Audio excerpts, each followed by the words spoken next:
When we lie, our bodies get very weak. For example, stick your arm out and say, I love fresh air. I love fresh air. Now, I want you to do that while lying. And the lie I'd like you to say is, I love to vomit. Say it.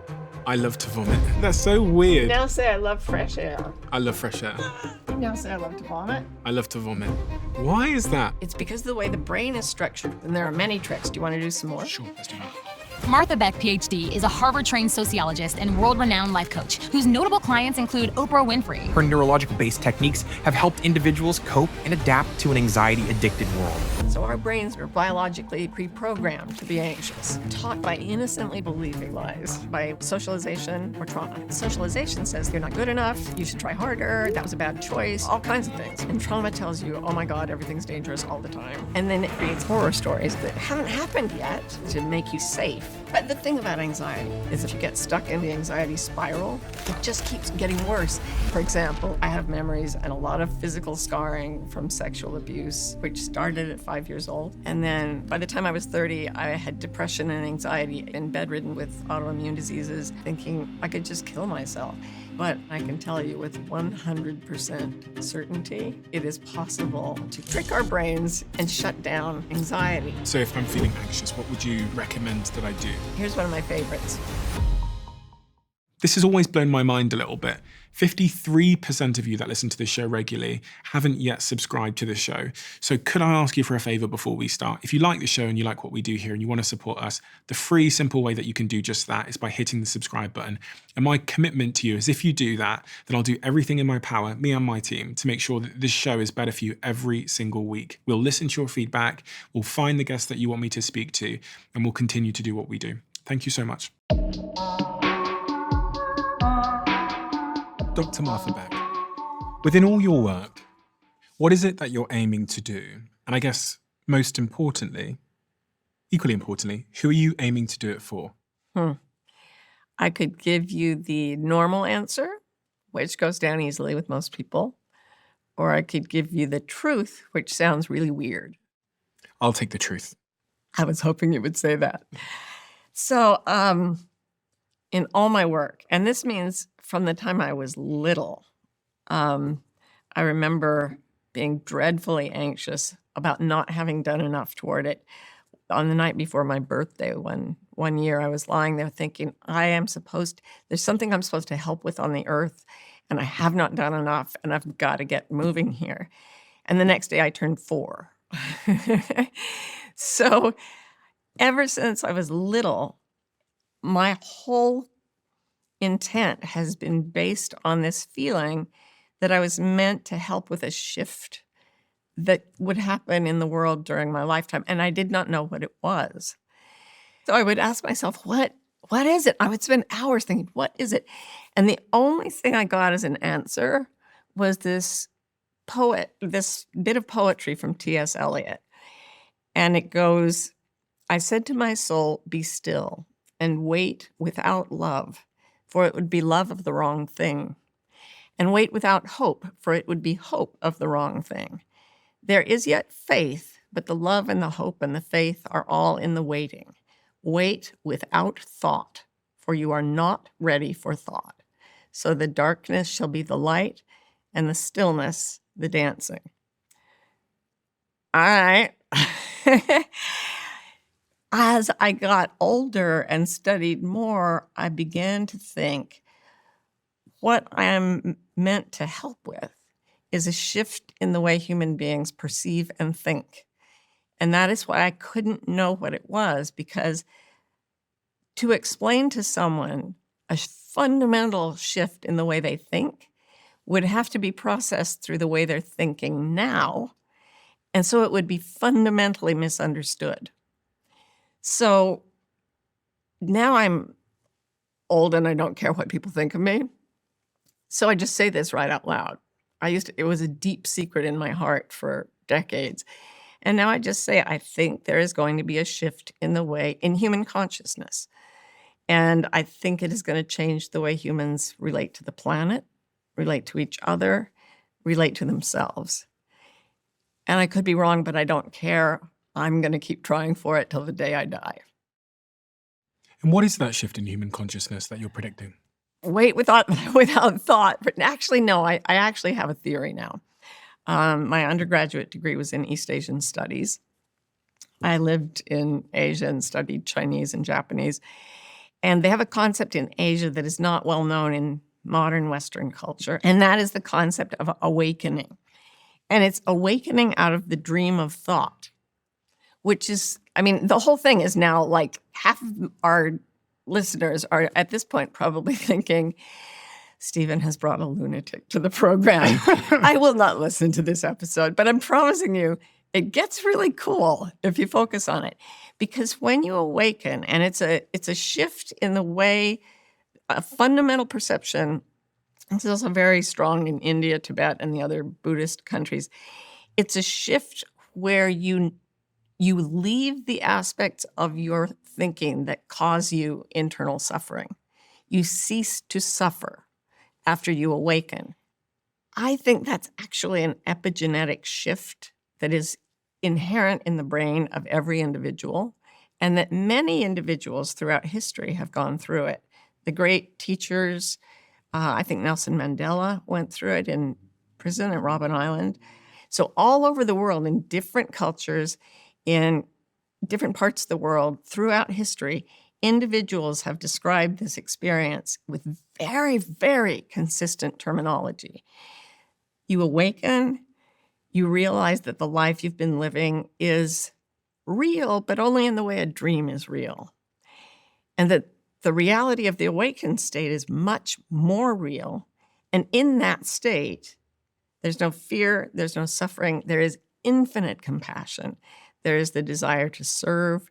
There is love for all beings, not just every human, but every being there is. And there is a kind of fundamental peace and bliss, the bliss of being, they call it in Sanskrit, Satchitananda.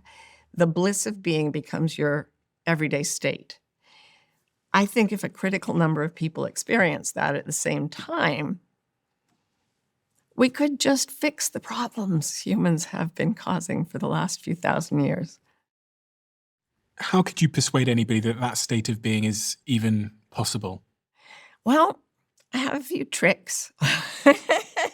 There's no persuading. I could show you a few things if you want that I tend to do when I'm coaching people. So let's get on to that then. Who are you in terms of your qualifications? I am a person who has experienced intense psychological and physical suffering for decades. Absolute wreck of a human being. Physically, by the time I was 30, I had been bedridden for 10 years with autoimmune diseases.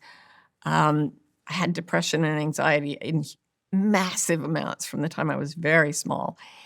And then I actually had an experience during a surgery, which was like a near-death experience, where I felt like I saw this light and I felt connected to it, more than connected to it. I felt radically shifted. And I came out of that surgery and changed. I stopped telling a single lie with any aspect of my speech, behavior. I would not lie after that. So in the next year, that was a very exciting year, I walked away from my family religion, which was very, very important in my home community. So that meant I lost my family of origin, my community of origin, every friend I'd had before the age of 17 when I left for college. I realized I was gay, so I left. That was the end of my marriage. I had to leave my home. I left academia, basically threw everything into the bonfire. And I would not recommend this to anyone listening out there. I did this so you would not have to. I can tell you there are easier ways. But through it all, through everything I've studied with my mind, and through everything I've experienced with my body and my heart, I'm not saying I awakened, but I feel I know what awakening is. And for that reason, I feel very safe in the world and very joyful. All I can say is This is in you. I'm I may be able to help you find it, but I don't need to create it. Who have you worked with on a one-on-one basis? What are the different types of individuals that have asked for your help and support? Everybody, I mean, I've worked with homeless heroin addicts on the streets of Phoenix because I truly believe that the experience I had in surgery with this light, this absolute homecoming and peace, I actually gravitated to addicts, even though I've never been addicted to substance, because when they say they can't live without that first heroin hit, that's how I felt after coming out of that experience, that light. I was like, I cannot live without that. And so I would tell the heroin addicts, I believe you're meant to have that feeling you long for so much, but I also think you get to keep your teeth, like there's another way. So I've worked with people like that. I've had billionaires as clients. I have counseled people in prison because I'm a sociologist. And if I say something works for humanity, it has to work across cultures and in all situations: poverty, wealth, captivity, freedom, any situation. It has to work before I'll put my stamp on it and say, yeah, I think that works. And when you talk about, helping billionaires, what do they come to you seeking? Or do they just express symptoms or something? You know what? Almost everyone has the same major problem, and it's not what you would think. They want to know their purpose. They want to know why the hell they're even here. Humans are the only animals, so far as we know, that live on a day-to-day basis with the consciousness of our mortality. We are going to die, so why are we even here? What am I doing here? And it's the same, whether you're talking to someone on the street or someone with $1 billion. That desperation to know why we're here. And I think it comes out of a culture that has fundamentally pulled us away from our inherent knowledge of what we're meant to be and put us in a place where we are obsessed with productivity and consumption and production of material wealth, and has actually cut us off from our own sense of meaning. And that's actually in the brain, that you get stuck in a part of the left hemisphere that is obsessed with grabbing things and owning things and controlling things. And it's always afraid. It's always grasping. And it refuses to believe that anything but itself exists. But on the other side of the brain, there is the self that connects with meaning, purpose, relationship, connection, and living in a state of nature, as everyone did until a few hundred years ago, almost everyone. We would wake up, a human would wake up hearing wind and birdsong and other people's voices. They would rise and go to bed according to the sunlight and the temperature. They had intimate relationships with animals and with plants and with the earth itself. All of our biology evolved to be in that situation. We, one anthropologist called it the weird societies: Western, educated, industrialized, rich, democratic.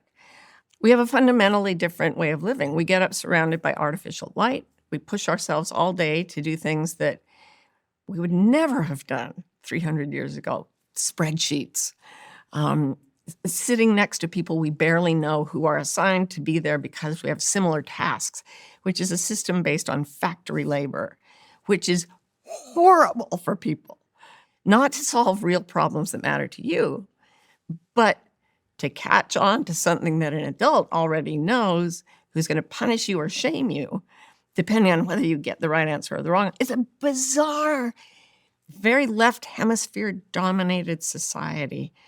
So Ian McGilchrist, my favorite philosopher and neurologist or psychiatrist, says the whole culture functions like someone with a severe right hemisphere stroke. We live in a bizarre, crazy culture, and we do not know why we're here because we don't have access to our sense of meaning.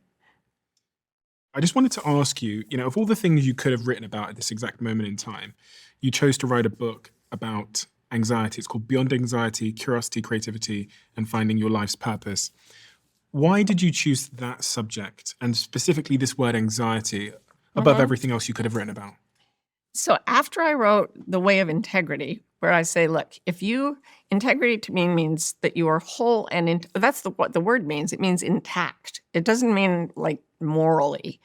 It just means structurally, if all your meaning-making systems are in order, are telling the same story, body, heart, spirit, mind, if those are all in agreement, there is a kind of grounding in reality. And in that reality, what happens when you get into that reality is you begin to awaken. You begin to experience spontaneously the things that Eastern sages have described about the cessation of suffering.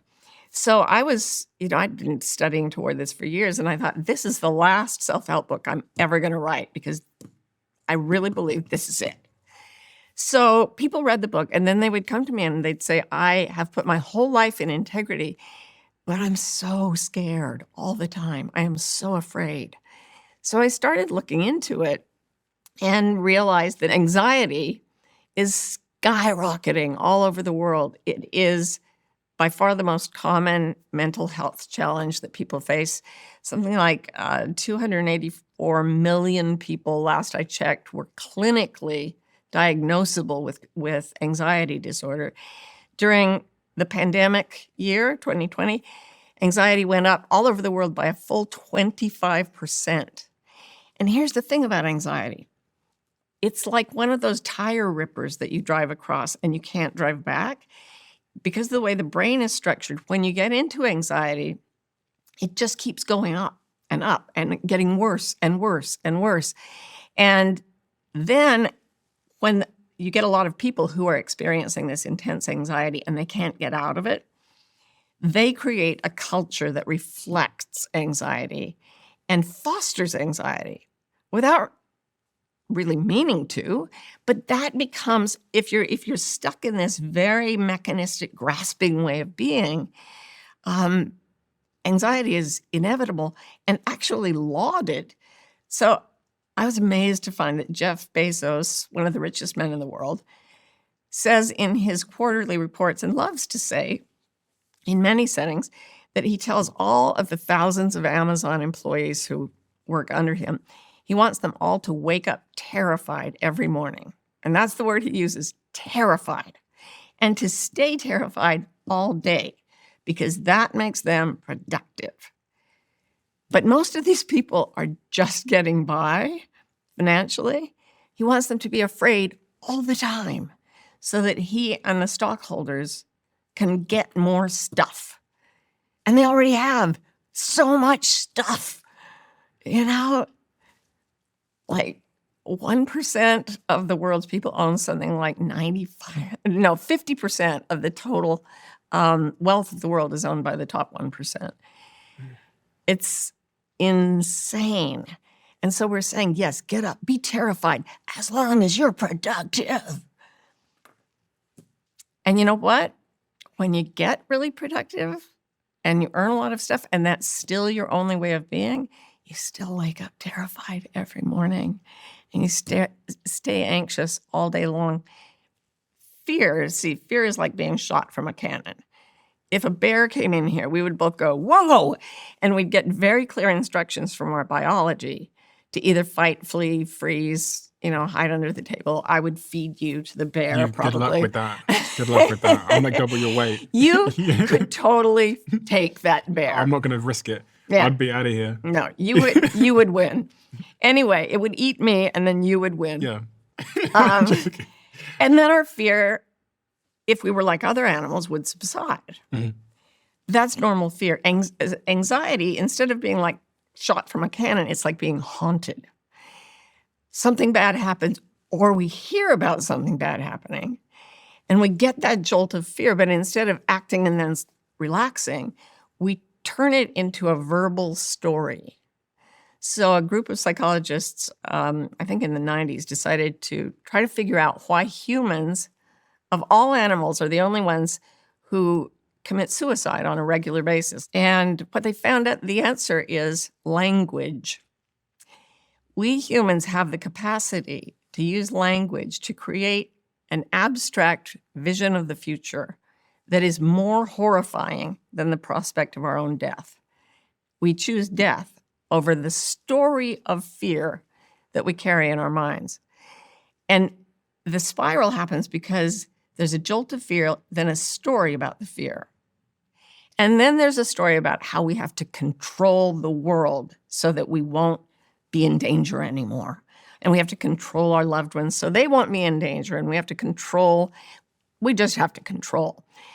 But we, honest to God, really can't control very much.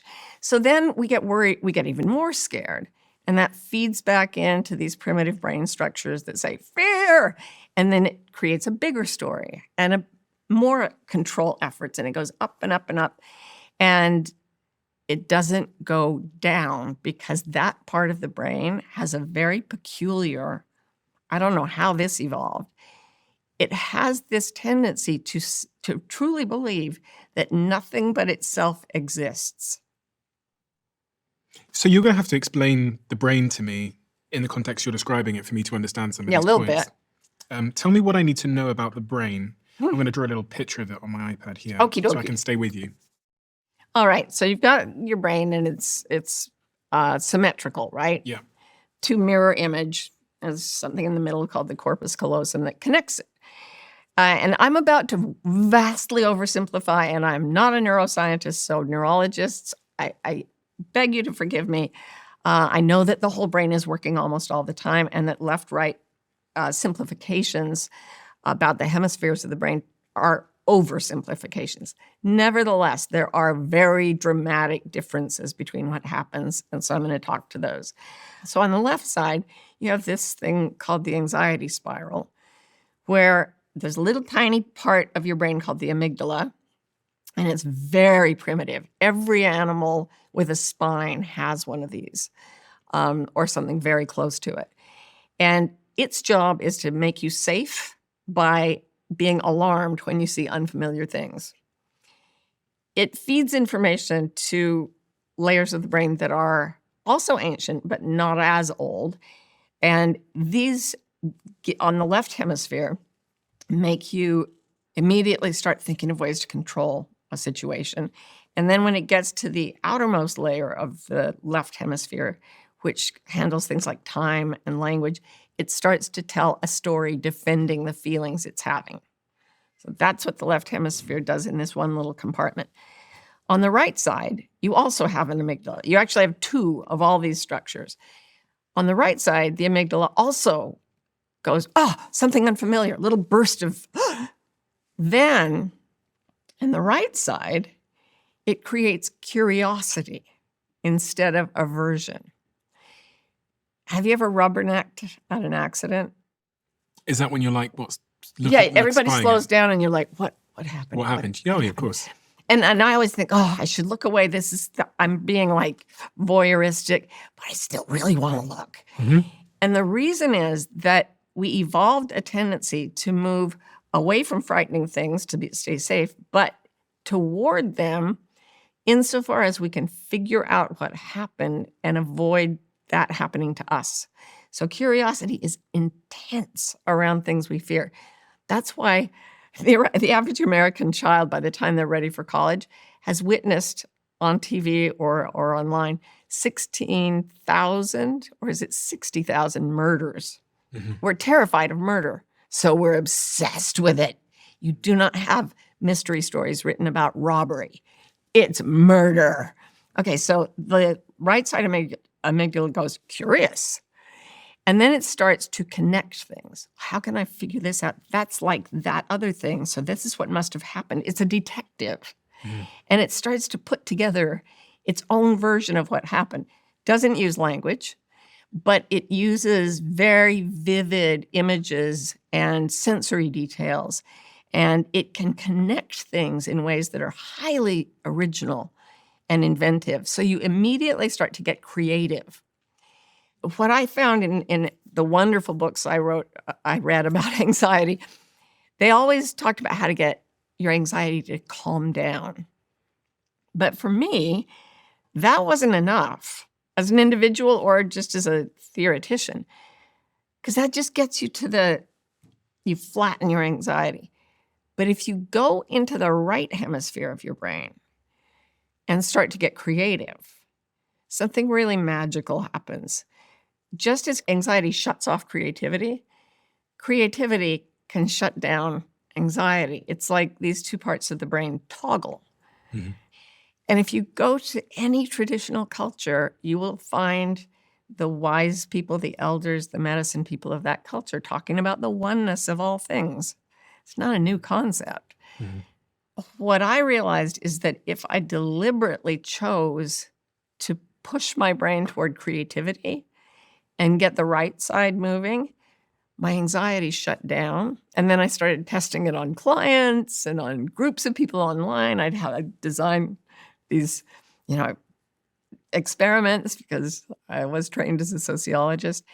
And consistently, I found that this is the way to get rid of this horrific scourge that is ruining so many people's lives. And what I always hear is people say, well, there are real problems. We really should be afraid.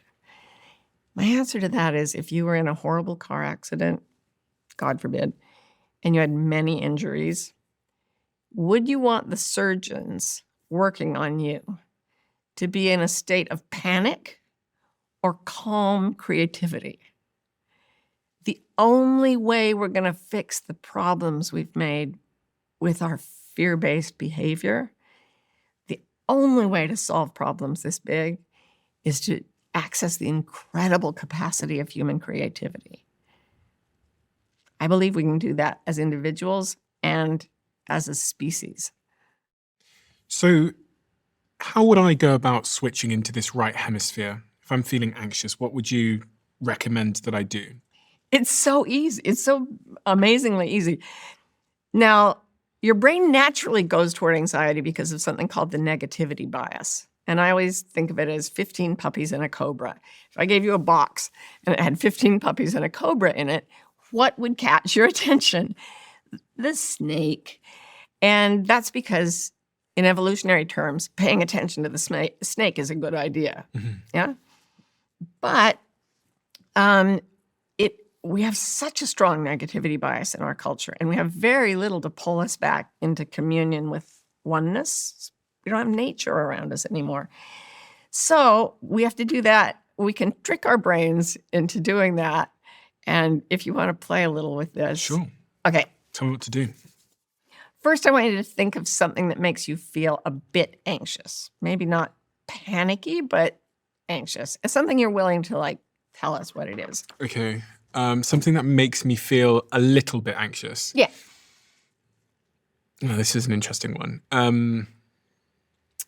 Sounds like a strange thing to say, but when my partner is not happy and I know she's not happy, but she's not telling me why, and I'm around her and I can tell from her vibe, her face, she's not happy about something and I have no idea what it is. Okay, I think there will be many people out there who know what this feels like. Yeah. You are describing a tiny domestic nightmare that many of us feel. So think about that. Think about what that feels like and just notice what it does to your body and to your emotions. Mm-hmm. What's happening in your body if you're in that situation with your partner. Like my breath is short. Uh-huh. Yeah. Right. I just feel tense and I become quite impatient. Yeah. Because I just need the answer to alleviate the anxiety. Yeah. So you've gone to a fight or flight nervous system, arousal state. Okay, something's wrong. Okay. I'm very focused, yeah. Yeah, I'm very focused and I'm very I'm anxious, but I'm also a little bit snappish because I'm fleeing on one side. I need to get out of this situation, but I'm fighting on the other side. Tell me what's wrong. Mm-hmm. So you've got a full fight or flight thing happening. So you can get into that by imagining the situation. Now I want you to imagine something else very vividly. And it would probably help if you close your eyes. Mm-hmm. Have you ever eaten an orange? Yeah. All right. So imagine that you are holding an orange. Mm-hmm. It's a nice, ripe, heavy, delicious orange at the peak of its ripeness. I can tell you've already smelled it. So you can smell the citrus. You just take a bite of it to break the seal of the peeling, and just feel that little spray of citric acid that pops up when you bite the peel, and then the bitterness of the rind. Mhm. And then as you bite and the juice gets in your mouth, it's sweet, it's a little bit tangy. You can feel the filaments of the skin and the stringiness of the insides, and you can pull it back. You pull back the peel. You can feel it under your fingernails. You can smell it. Just put the broken part to your mouth and like squeeze the orange and let some juice get into your mouth and taste it completely, and then swallow it, and then enjoy the sensation of tasting, feeling, hearing even this experience. Okay. How's your anxiety? My anxiety went away. It's gone Yeah. because I asked you to use sensory imagination, Mhm. and that's handled by the right hemisphere. It's Mhm. not in the left. So instead of verbal imagination, which can create horror stories, you were in a sensory experience. And what I don't think people realize is that we're always imagining what's going to happen to us in the next few days, weeks, months, years. But we're imagining it based on what we think is real, which is all the horror stories we're hearing about. Oh, I need to mind my health. There will be accidents. There will be, my loved ones will die. We have all these stories that we haven't happened yet. They may. They're not lies. But that's in the mind as we make our choices. I need to get more money, that whole thing. When you imagine forward with your senses in a way that brings relaxation, how's your body when you're in the orange thing? You said it was tense when you were in anxiety. What happens to your physical body when you're completely connected to the experience of this imaginary orange? Relaxes. Your body relaxes. Yeah, you start breathing more deeply. You stop producing all the cortisol, the glucocorticoids, the adrenaline that you had in the fight-flight state. And now you're starting to produce serotonin and dopamine and what they call the tend and befriend hormones. So say you could hold that energy and your partner's still tense and running around, but you're staying in this relaxed state. Can you then, instead of being afraid of her, start to be curious about what's going on? Instead of saying, tell me what's going on. Mhm. It's more like, wow, she's really tense. I wonder what that's about. Mhm. And you could even ask her, honey, I don't want to step on your toes here, but the vibe I'm getting is that you're not okay. Like, can I help you? Mhm. So it's a very, very different thing to approach conflict. One of the people I wrote about in this book is Chris Voss, one of the FBI's top hostage negotiators. And when he's dealing with a violent, psychopathic terrorist who has people as hostages he's ready to kill, Chris Voss says, this is how you deal with him.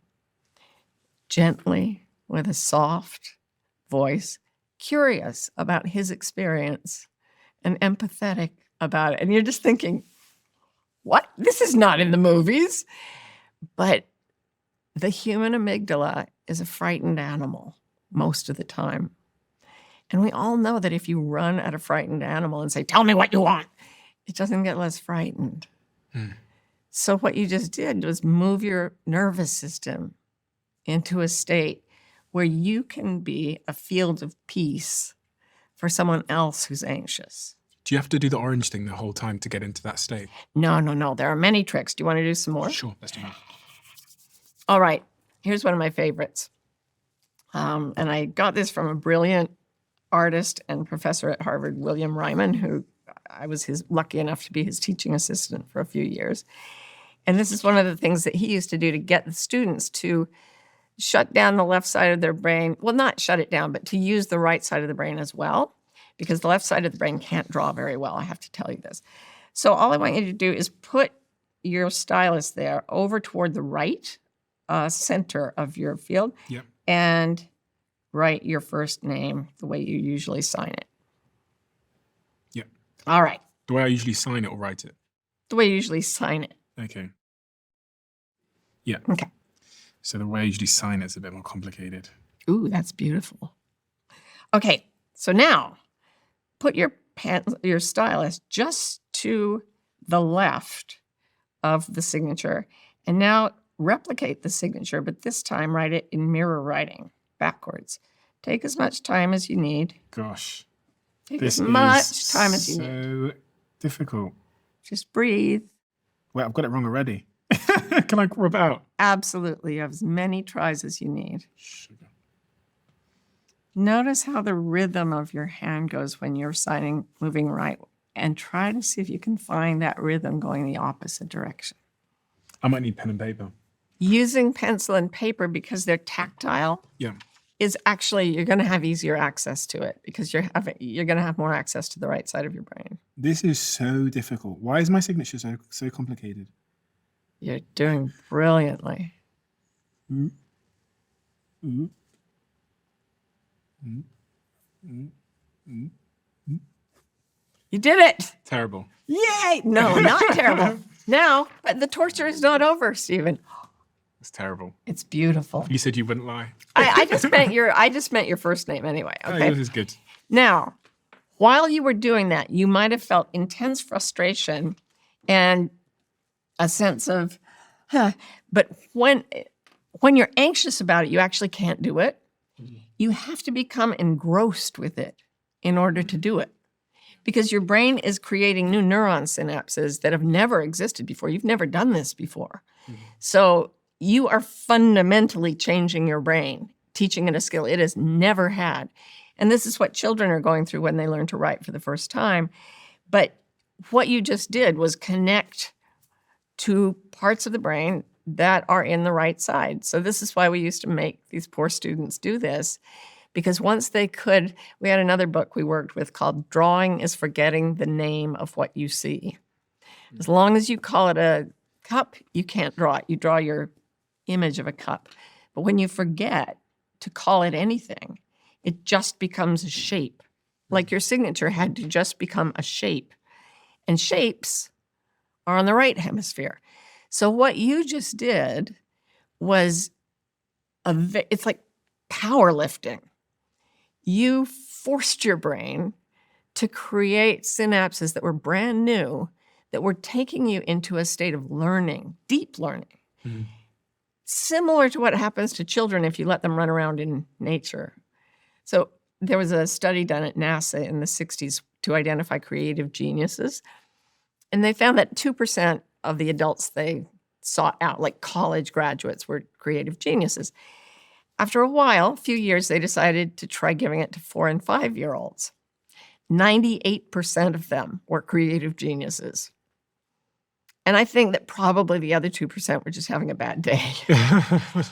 What happens between the moment you're 4 years old, a full-on creative genius, learning new things the way you just did, day in, day out, and adulthood where your genius has mainly gone dark?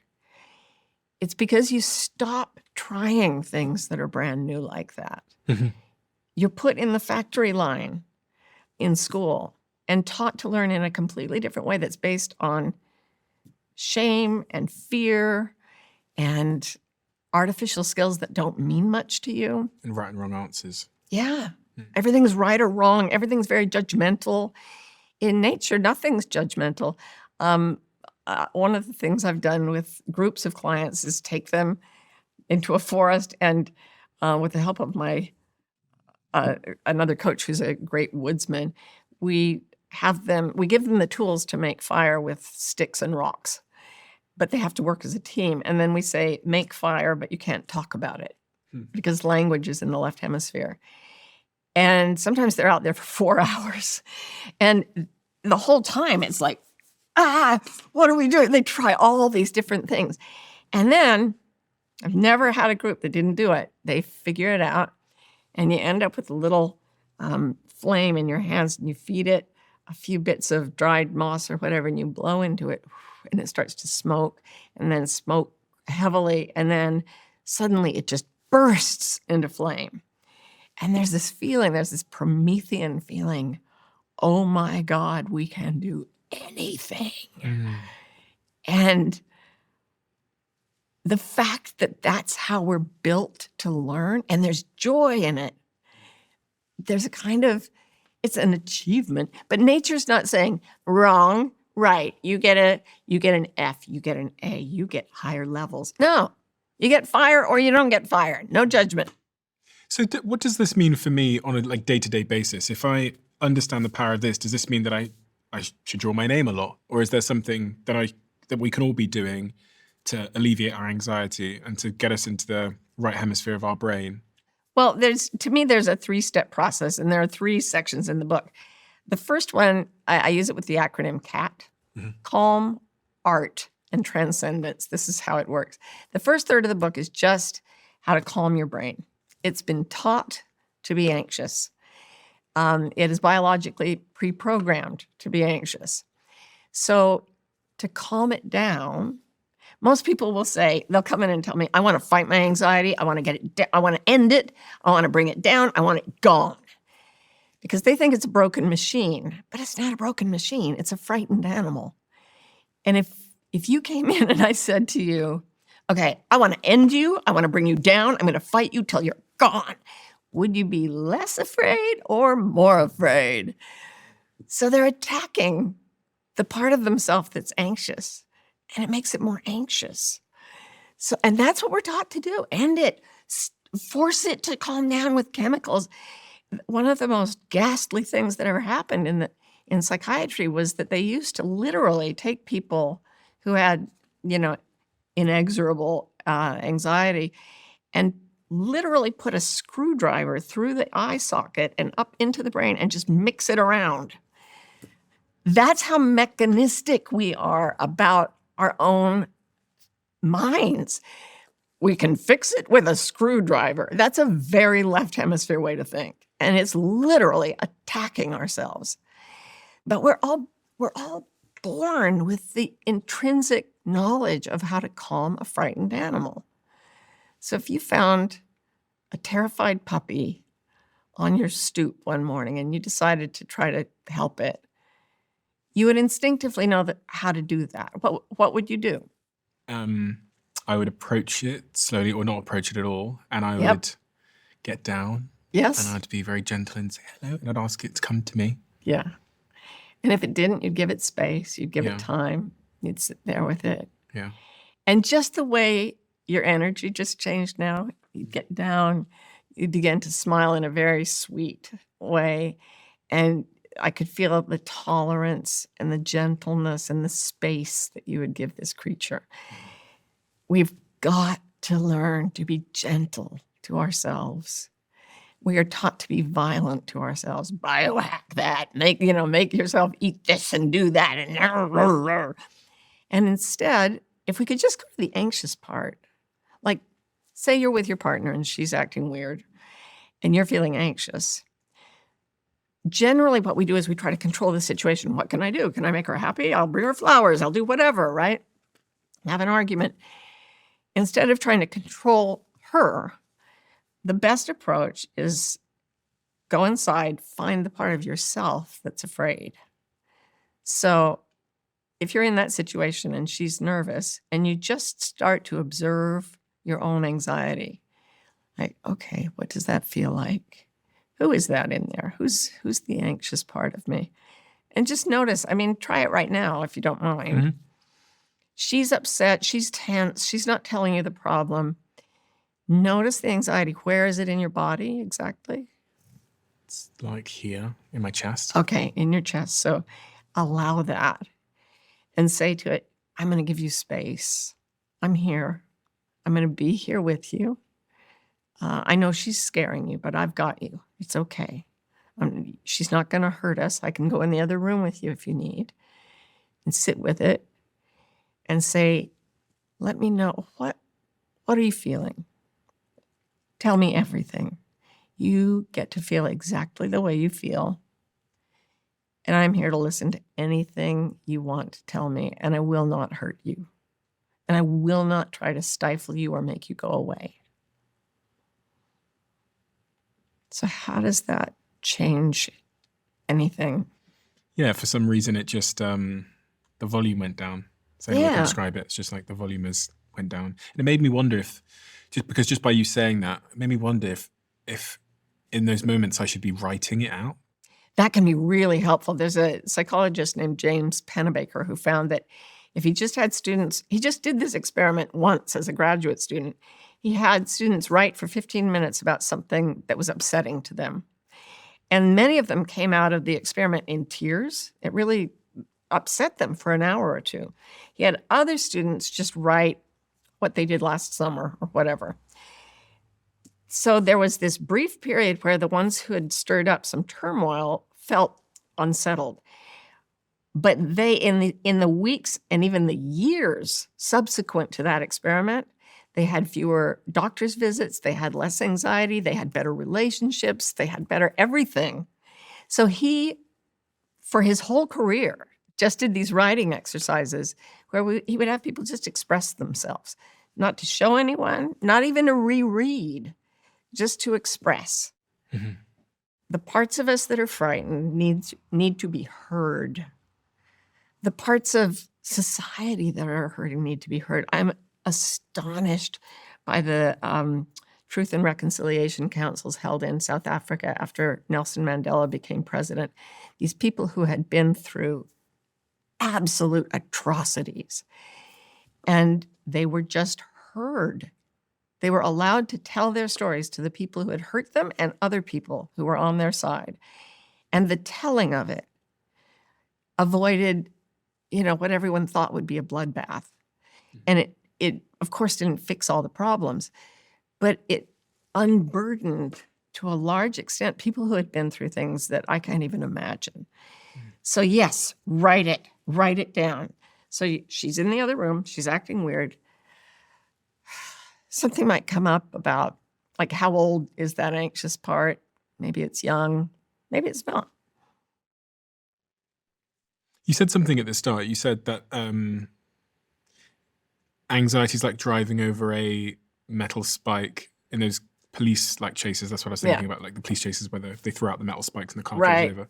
Why did you use that analogy? What are you saying there about the nature of anxiety? That's what it's like if you get stuck in what's called the anxiety spiral in the brain, the anxiety cycle, some people call it.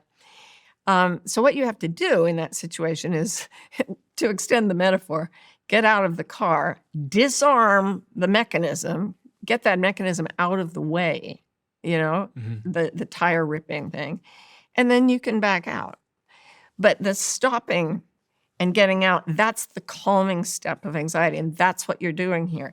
As weird as it sounds, when you write your name backwards and you come into a state of physiological calm, you are getting rid of the tire rippers.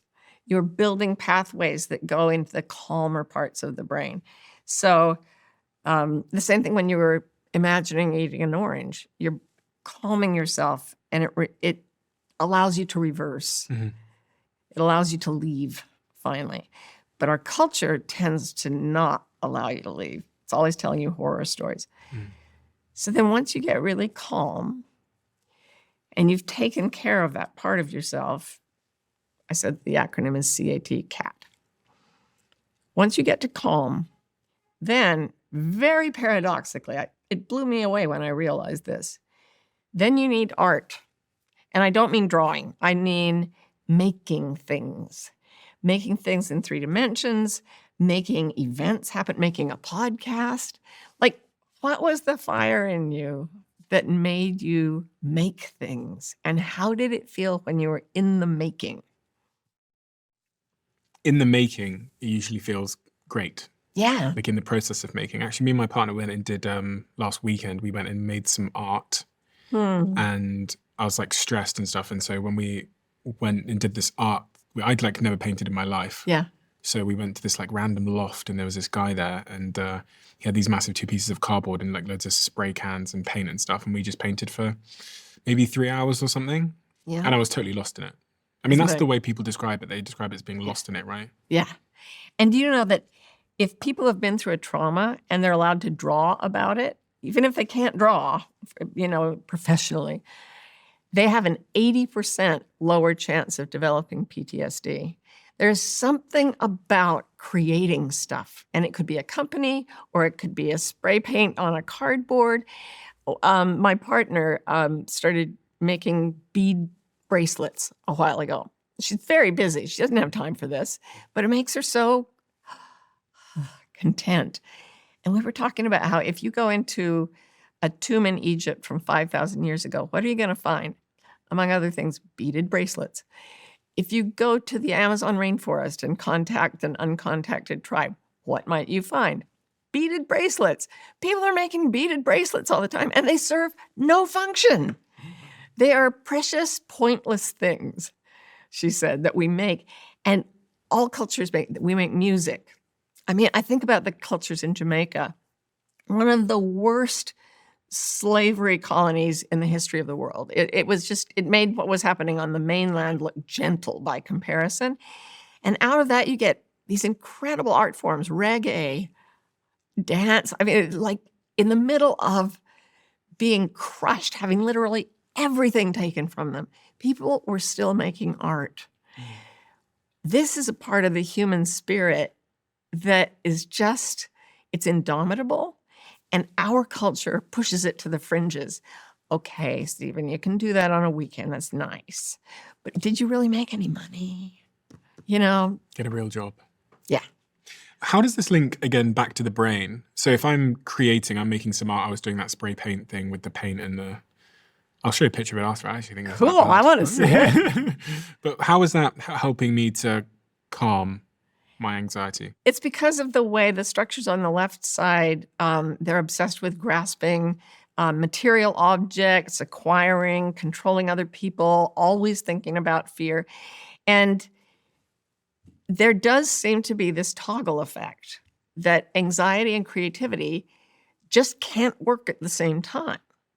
So the moment you begin to create, like when you said, I could write this, that's expressive writing, that's artistic writing.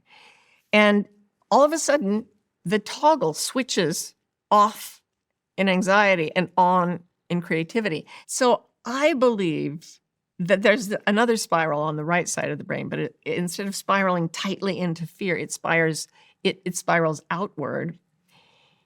And ultimately, you get to the final thing. There's calming, there's artistry, and then there's transcendence or awakening.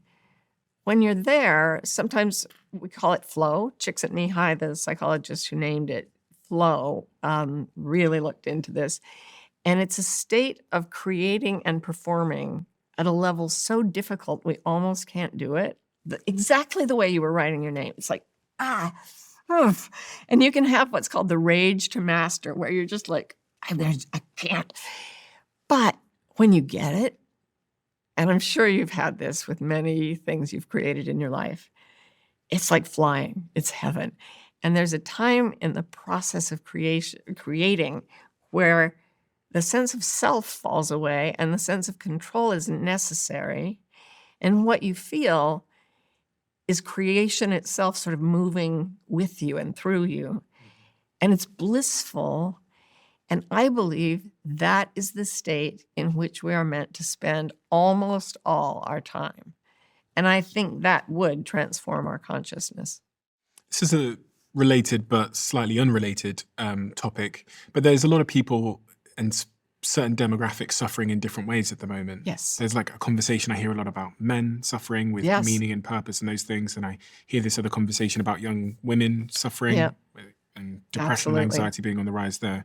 When you think about those two groups, so like men and young women, what is it that you think is the causal factor of their suffering? Because their suffering is similar and different. Yeah. Well, it's conditioned by the way the brain works. It works very differently in pubescent girls than it does in, say, adult men.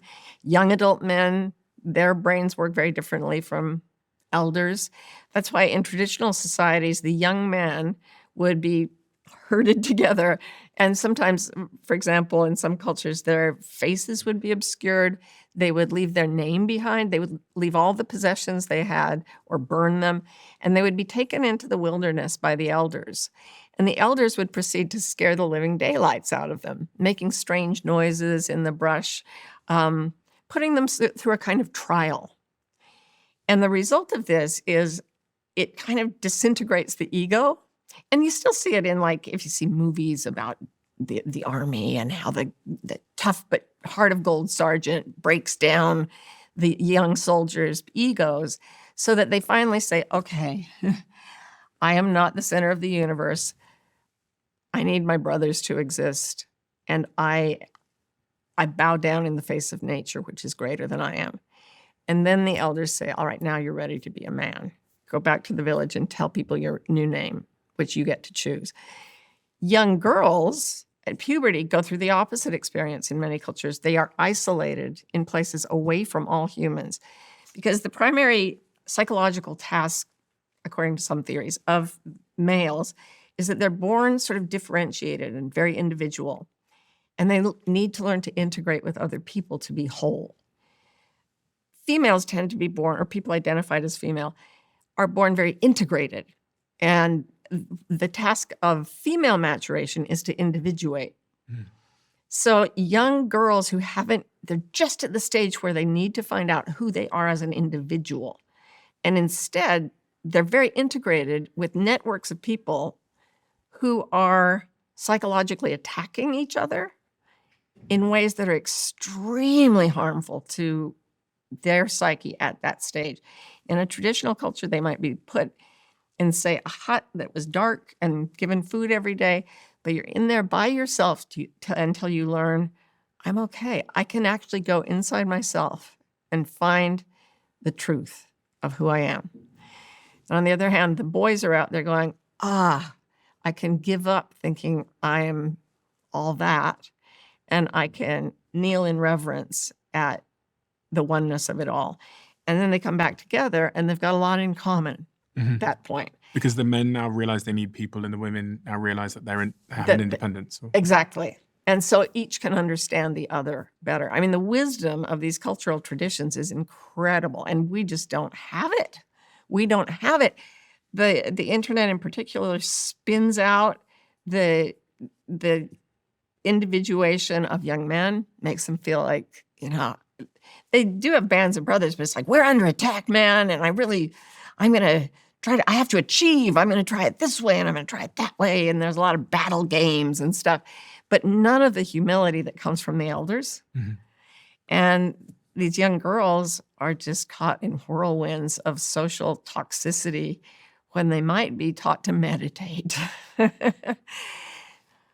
And we can still do all those things. We can still access those things. You talked about suicidal ideation earlier on being unique to humans. When we think about suicidal ideation, it's particularly prominent in young men. I think in the UK, the stat is still the case that the single biggest killer of young men is themselves under the age of 45. Wow. So why is that? We talked about meaning and purpose and stuff earlier. Why are young men killing themselves at alarming rates? Because it is easier in the mind to take arms against a sea of troubles. Like it's Hamlet's speech. Why should I stay alive in a world where everyone dies and we're all assaulted by the slings and arrows of outrageous fortune? He's just watched his father die, and he's like, why would I keep going? I could just kill myself. Because men are taught combat as a way of control. If you're afraid, every movie will tell you, get a gun. Like The Matrix, where the guy learns he can control everything with his mind. Everything he's controlling with his mind. So what does he do? He says, we're going to need a lot of guns. You can control the universe with your mind. You don't need guns, right? But there's just this obsession with weaponry, and that's kind of in the DNA. But when you get people in a spiral of fear, it becomes intense and military. All the genocides committed throughout history have relied on really toxic leaders accessing vulnerable young men and militarizing them against other people, which is really easy. And if they're on their own isolated and there are no elders taking them in groups doing things, they turn that on themselves. So what is the solution then for young men? I would say, look to our ancestors, Let's take young men. The coach, Michael Trotta, that I used to go with to make Fire in the Woods, he originally worked with, and probably still does work with, groups of young men. And he used to wear us. He was a disciple of I think it was the Odawa tribe of indigenous Americans, and he always wore this shirt that said, "Listen to grandfather." And he would take these confused, hurting young men out, and he would put them through the trials that they would have had in a traditional society. And they would have to learn to make fire together, and they would have to learn to feed each other what they could find, and use their skills in hunting, building, all of that for the community. And I just watched him heal boy after boy after boy. And that's not that hard to do. Why is it healing for them, doing that, using their skills, hunting, surviving? Because it's what we evolved to do. Like the lives we're giving people now, the lives most of us are living, are so alienating. It's such an abnormal. This here is not normal, right? This is not a forest or a beach or a desert. This is all man-made. It's full of right angles, which don't even very rarely exist in nature, only in crystals. For people that aren't watching video, she's pointing at the studio. Yeah, I'm pointing at the studio, which is lovely, by the way. Absolutely state of the art. But if you talk about human evolution and the incredible sophisticated nervous systems we have, they evolved intimately for a totally different environment. And this is scary. So what do we do about it? Because, the more I listen to you, I think maybe I should run away. Like maybe I should. I have the funds to run away. I could go forever. Mm-hmm. And I do wonder. I go, probably be happier. Maybe. I'd start creating though, and then this is what I said. I did a solo episode on my podcast recently. I said if I ran away, then I'd start creating, and then I might start a podcast on the beach in Bali, and then you would. You would create stuff. You can't help yourself, and that's why you are obviously like physically healthy. You seem incredibly balanced and wise. Like you've been making stuff, so you're very much like sorry to use California language, but your energy is very calm, but also very exuberant. Your story is heartbreaking in many ways, but it's so evidently shaped the person that sits in front of me today, because you're at a very young age, which we've not really spoken about much. You were part of the Mormon religion. Oh, yes, I was. Take me into that. Before 10 years old, how that experience before the age of 10 has shaped the person you are. So I was born not just into a Mormon family, but a Mormon community where everyone shared the same beliefs. You didn't call people Mr. and Mrs. It was brother and sister, brother Smith, sister Smith. And I was told from very young, you're indoctrinated. At 18 months, you start religious training, and they tell you things like, if men live well and they're part of the Mormon church, then when they die, they get their own planet and all the women they want. And I was like, all right, like you're 3 years old. What do you know, right? And Jesus is going to come over the mountains, and all the graves are going to fly open, and all the bodies, the literal bodies of all the dead people, are going to rise up out and go join Jesus, which is why we don't cremate bodies. We bury them because they're going to come back to life. And I would have nightmares of Jesus coming over the mountains, the graves flying open, all the people around me are rising up, and I would run. As a little kid, this happened over and over again, this dream where I was trying to jump high enough to go with the people who were being saved, and I couldn't do it. I just kept coming back down. So I lived in absolute terror all the time. And I also didn't know what was real, because nothing felt real. So it's very disconcerting, but because I'd never had any other experience, I just thought, well, this is life. So that was rough. And at 28 years old, you realized that you'd been sexually assaulted as a child. Yeah, I think I had hints of it. Actually, friends told me that I had told them about it in high school, and I don't remember telling them. So I had pretty much repressed it. My father was a very, very renowned scholarly defender of Mormonism. His job was to take the claims of the doctrine and validate them, academically. But in order to do that, I talked to many people he had 5 people working with him to help him translate various documents of different languages. And they said he would just make things up and put them as footnotes in different languages so no one was likely to check them. And it was called Lying for the Lord, which is so weird. I mean, it means you have a God who's fundamentally interested in helping people be like God by lying. So, yeah, I was twisted in knots when I was little. And then I think it twisted my father into knots as well.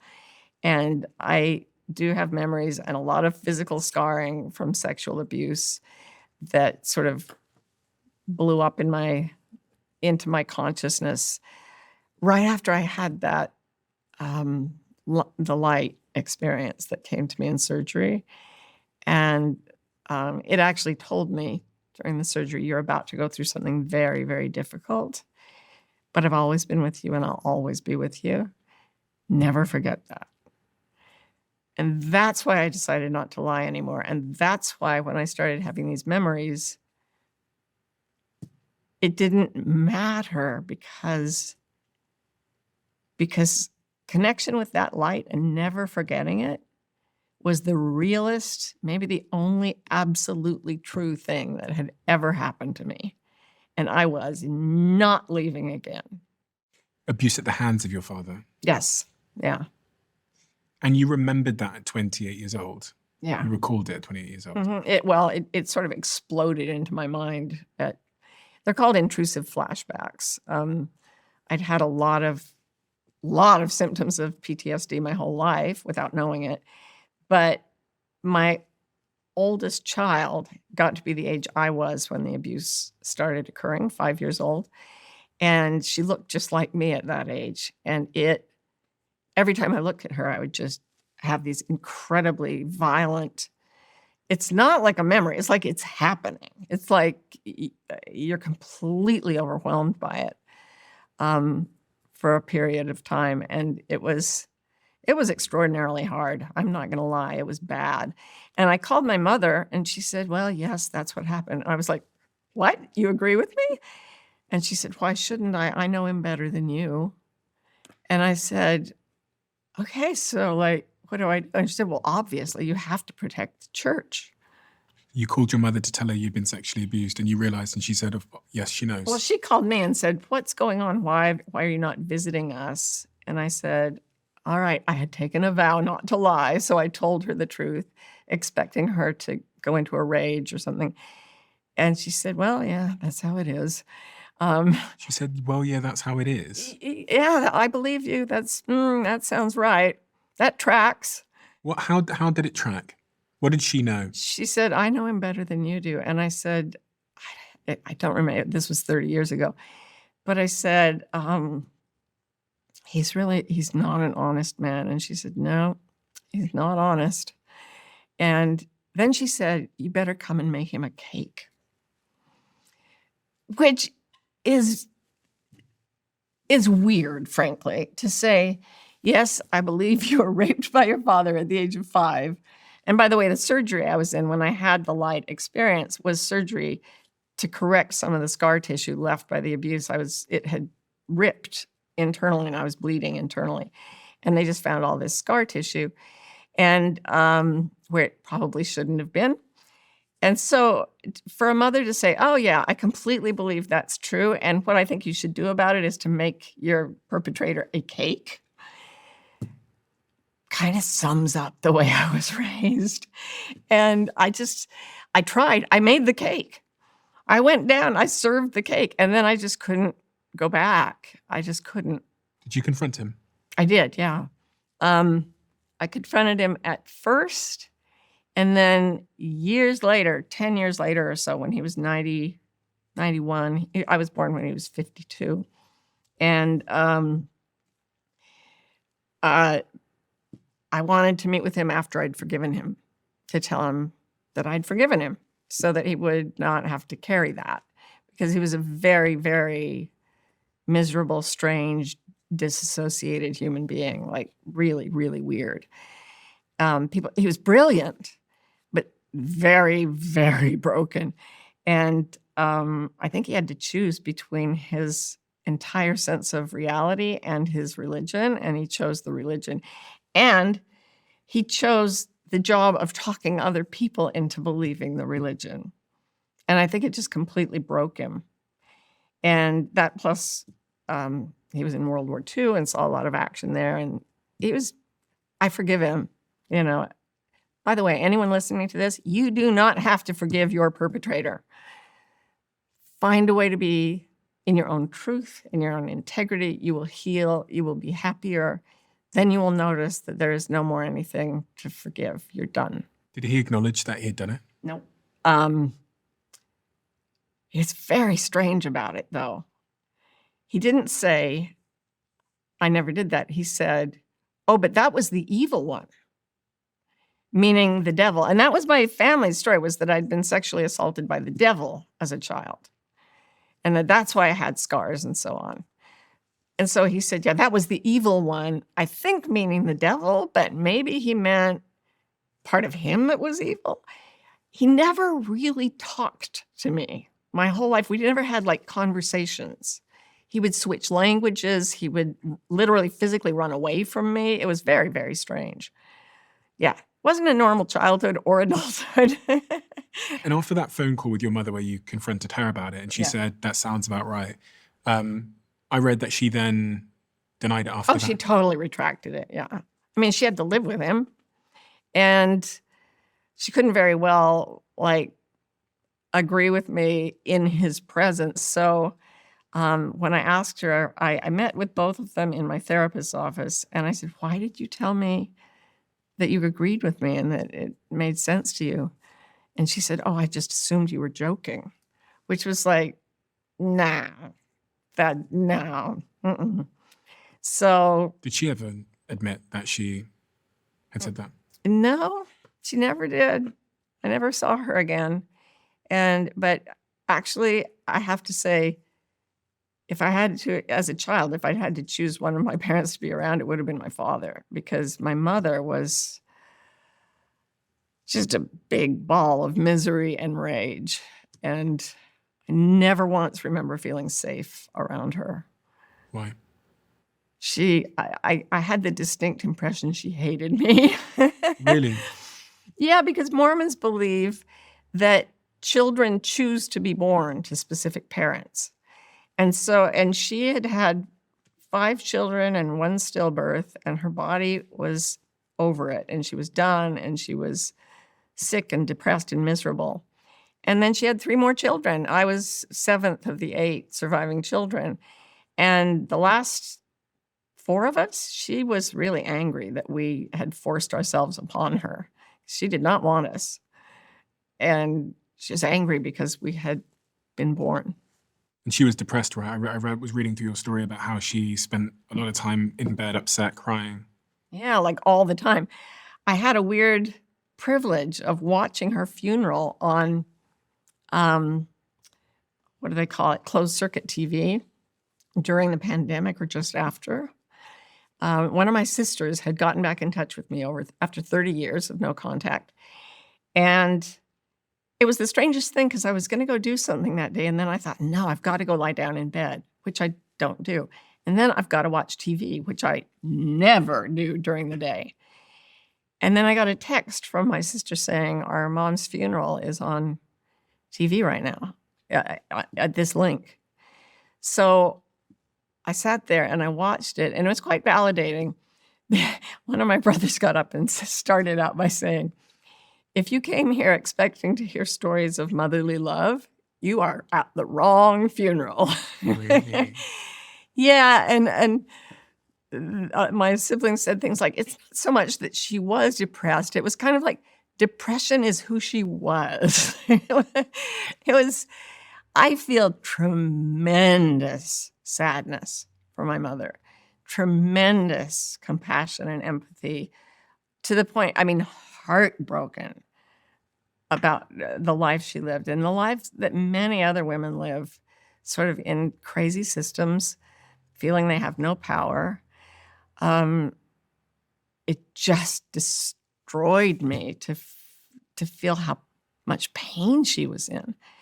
But yeah, she didn't like me.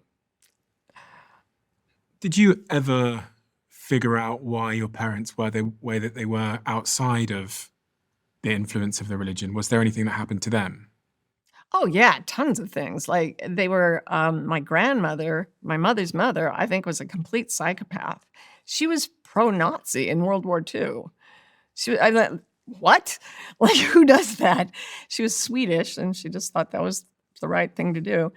Was there a suspicion that your dad was abused? Oh, he was definitely abused by his mother. He was sexually abused by his Yes, and that was known. My mother had told me this before. Yeah, she would do horrible things. She would wound him and put bee venom on his genitals and be very sexual toward him. I mean, it was a mess. It was horrible. The things that happened to you at that age, they left their fingerprints on you as you went through your teen years. Oh, yeah. I was listening to an interview you did where you were describing being, I think, 17, 18 years old, and you were thinking about ending your own life. Oh, constantly. Constantly. Yeah. Like it was a daily struggle not to. Through what period of your life? I would say about 16. Well, it started right around 13, but by the time I was 16, it was pretty constant. 17, 18, 19, it was all I could do to not commit suicide. And then it kind of went on, it went to a level of like, I can hang on during my 20s. But I think I was 32 the day I realized it was the first day I remembered that I hadn't wanted to kill myself. Yeah. Why? Why do you think that was so present in your life, those thoughts? Because I was in tremendous amounts of physical and psychological pain. And are the two linked? They were for me. Yeah, they were very much psychogenic pain. You know, the body-mind interface is not, there's not much separation. And for me, one of the things I talked about in the way of integrity is that when we lie, our bodies get very weak. So, like I could do a simple little hokey test with you where I could, oh, you want to do it? Of course. Okay. So stick your arm out. Yeah. And hold it up. Don't let me push it down, okay? Don't let me push it down. Yeah. Okay, got that. Now, I want you to do that while lying. And the lie I'd like you to say is, I love to vomit. Okay. I love to vomit. Okay, say it holding your arm up. Yeah. Say it. I love to vomit. Why? That's so weird. Now say, I love fresh air. I love fresh air. I'm trying my very hard. Let's say it again. I love fresh air. Now say, I love to vomit. I love to vomit. Why is that? That's so strange. This is why polygraph machines work on everybody with psychopaths. Just for people that couldn't see that because they were listening, when, I don't know if I've just been like messed with in some way, but when I said I love to vomit, she could push my hand down. Mm-hmm. But when I said I love fresh air, she couldn't push my hand down. And she was trying both times. She was pushing hard both times. And I would think that I'd be able to resist both forces. But when I said I love to vomit, it was like, the only way I can describe it was I wasn't actually connected to my strength and my hand. Exactly. It was like I was inside my head, so I couldn't also at the same time think about you're about to push me. Right. It was like there was two different systems. Yes, because the body lives in reality. The body is honest. Only the mind and only the verbal mind can lie to us and tell us things that we can believe even though they're not true. So I love to vomit is a statement that says it's okay for me to feel horrible. But a smaller version of this is I often speak to groups, and often they're in like hotel ballrooms or in auditoriums. And I'll stop right in the middle of the speech and say, apropos of nothing, is everyone comfortable? And they'll say, yes. And no, really, truly, are you genuinely comfortable? Are you really comfortable? And they say, yes, go on with your speech. And then I say, so how many of you, if you were sitting at home alone, if you were at home alone right now, how many of you would be in exactly the position you're in at this moment? And nobody raises a hand. And then I say, why not? And they have to sit and think for a long time before someone finally says, I'm not completely comfortable this way. And I would say, well, that's okay because humans can tolerate a lot of suffering, and this is mild. What concerns me and should concern you is that 30 seconds ago, you swore to me in broad daylight that you were absolutely comfortable. Well, you knew you weren't. Your body knew you weren't comfortable, and your mind was doing this little trick where it goes very quickly through this. Okay, in order to listen to speeches, we sit in uncomfortable positions, and that's okay because it's worth the benefit we get out of it. So given that, I am tolerably comfortable. But all you think is, I'm comfortable when you're not comfortable. So people come to me and they're in jobs where they're not comfortable, in relationships where they're like sometimes in intense suffering, in religions where they're not comfortable, in all kinds of places. And they think they're comfortable, but they're getting sick. They're getting physically sick, or they're getting addicted to a substance because they're trying to numb the discomfort they won't acknowledge. And so pretty much all I do is help people get in touch with a really, really benevolent friend called suffering. When you know what makes you suffer, you're getting accurate information from your entire neurological system about what's working for you and what isn't, and what would be better, what would be more comfortable, just a little bit. And if you keep correcting, I call them 1-degree turns, I would be a little more comfortable doing this. So I did it the run off a cliff method. Don't do my way. Do the 1-degree turns. If you're in an airplane and it turns 1 degree north every half hour, over 10,000 miles, you won't even notice you're turning, but you'll be in a completely different place. And that's just noticing, this isn't very comfortable for me. I would rather do this. You know, my girlfriend is anxious. I could break my back trying to figure out what's going on and getting her enough presents to make her happy. Or I could go in the other room, sit down, be gentle with myself, maybe do a little writing about how I feel. That would be a little more comfortable. It almost feels like we've been trained not to listen to how we feel. 100%. 100%. As Sir Ken Robinson says, we're trained to think of our bodies as mechanisms that take our heads to meetings. That the meetings are all important and our heads are all important. And all of the rest of our evolution is meaningless to us. That's a very left hemisphere dominated way of thinking. And that's why Ian McGilchrist says we live like people with right hemisphere strokes. We're not even in our bodies. I think maybe you are more than most people. The way you talk about it and the way you've made decisions really, it speaks to me of a person who finds what's right for him. Very, with a lot of integrity. Yeah, well, I think, one of the things the reason I say that is because I've been saying on stage, and I wanted to see if you thought it was true, this idea, because people ask me all the time, they ask me about meaning and purpose and what decision they should make, and should they quit their job or quit the relationship. And my response for the last, I'd say 12 months has just been to try and impress upon them that they were born with this thing inside them, which is how you feel. Yeah. And you've learned not to listen to it because your mother's opinion of which university you go to has superseded it, and Instagram has. But I know it's there because I know evolutionarily, you wouldn't be here if your body didn't have signals to tell you to run, to tell you to be scared, to tell you to move away from this person. Yeah. So I know it's there, but you just probably tuned it out.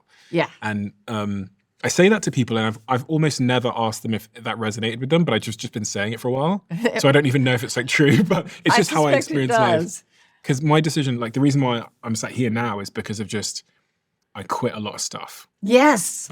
So and I quit, people go, oh, you're so young. It's actually, it's not that I made great decisions. It's just, I think the skill of quitting was one that just came naturally to me. So I don't like being at school. I stopped going. I don't like university. I left after the first lecture. I started a business, did it for 2 years, quit that business out of the blue, started another business, did that one for 6-7 years, quit that one out of the blue. I love it. And it was all I didn't need to have a place to go to.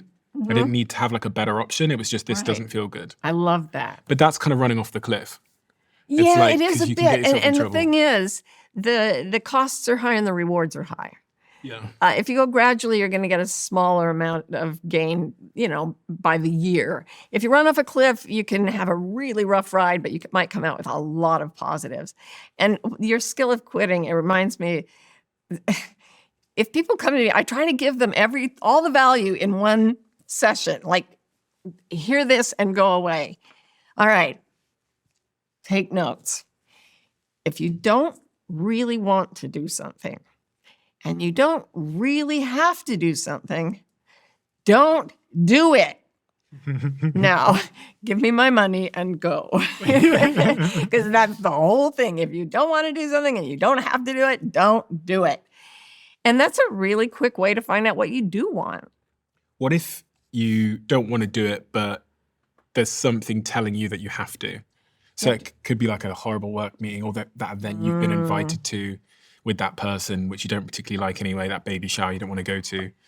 So you have to get more and more attentive to what's going on inside. And I think some form of meditation, whether it's expressive writing or painting or just sitting still, is very helpful at noticing these fine details.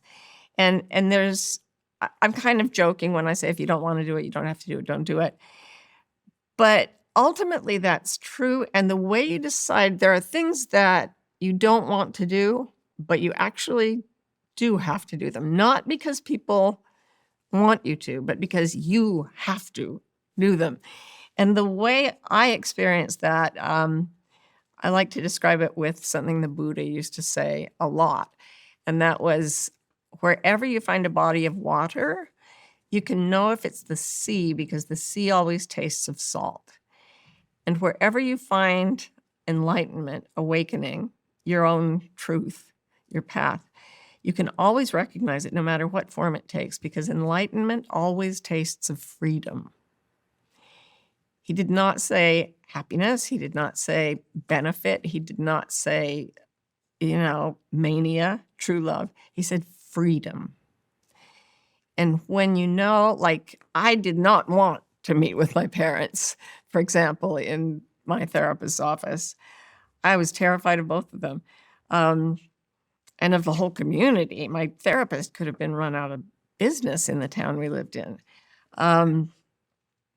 But if I had not done it, I would not have been as free.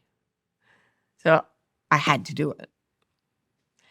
But that's a really different, I have to do it, than my mother really, really would be happier if I became a doctor.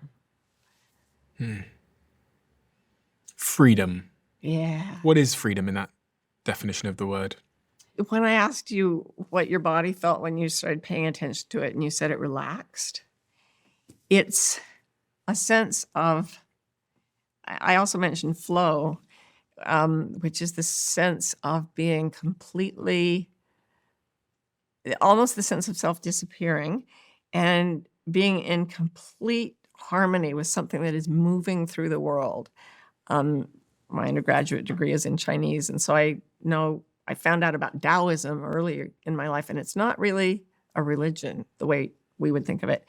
It's the sense that there is an energy that flows through nature, and that if you don't fight it, you will live the life you were meant to live. And the sense of letting go of everything else except letting that thing work with you and through you, that to me is freedom.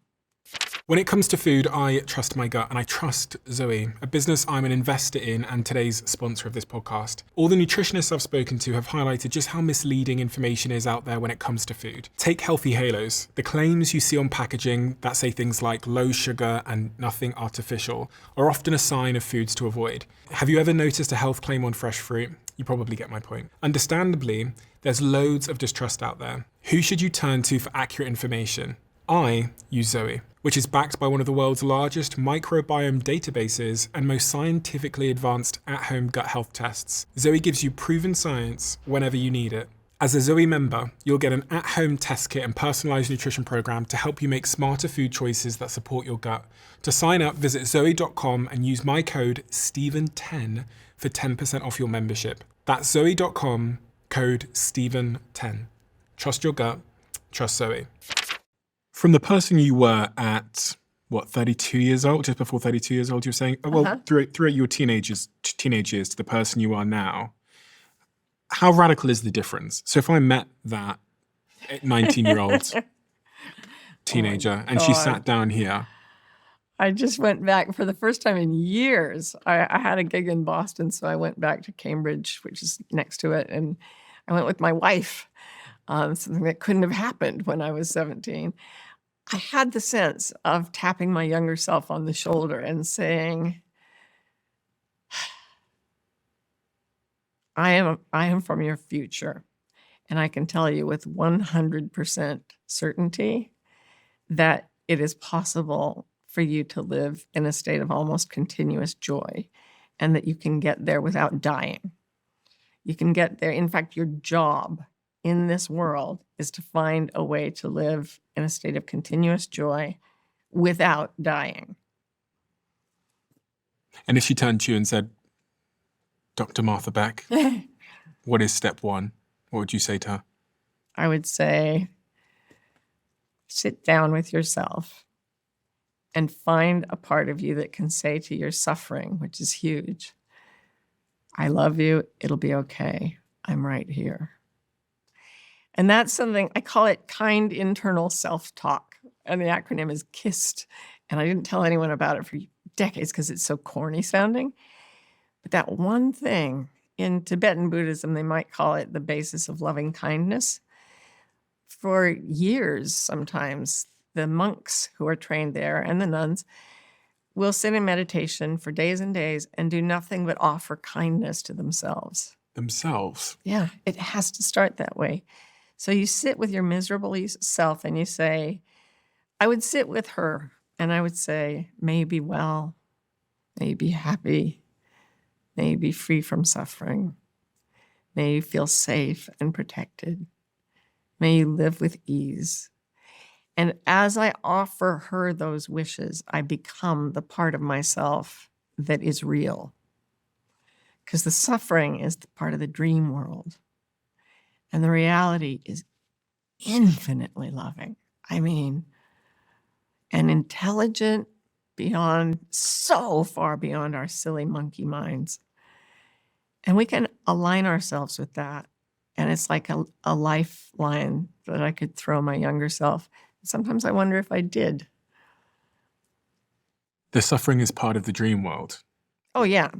When you say that, are you referring to the anxiety spiral and those kinds of things? Oh, yeah, but also the whole thing about we're all going to die and everything's awful and what point is there to it anyway? Suffering is certain and death is certain. Why don't we just get off the bus now? That kind of thing.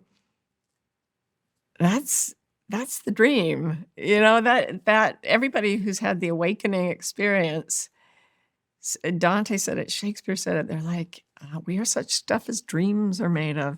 Dante, in the last part of the Divine Comedy, which I believe is his description of his own enlightenment, he looks back at the earth once he's learned to love himself, and he calls it the little threshing floor that so incites our savagery.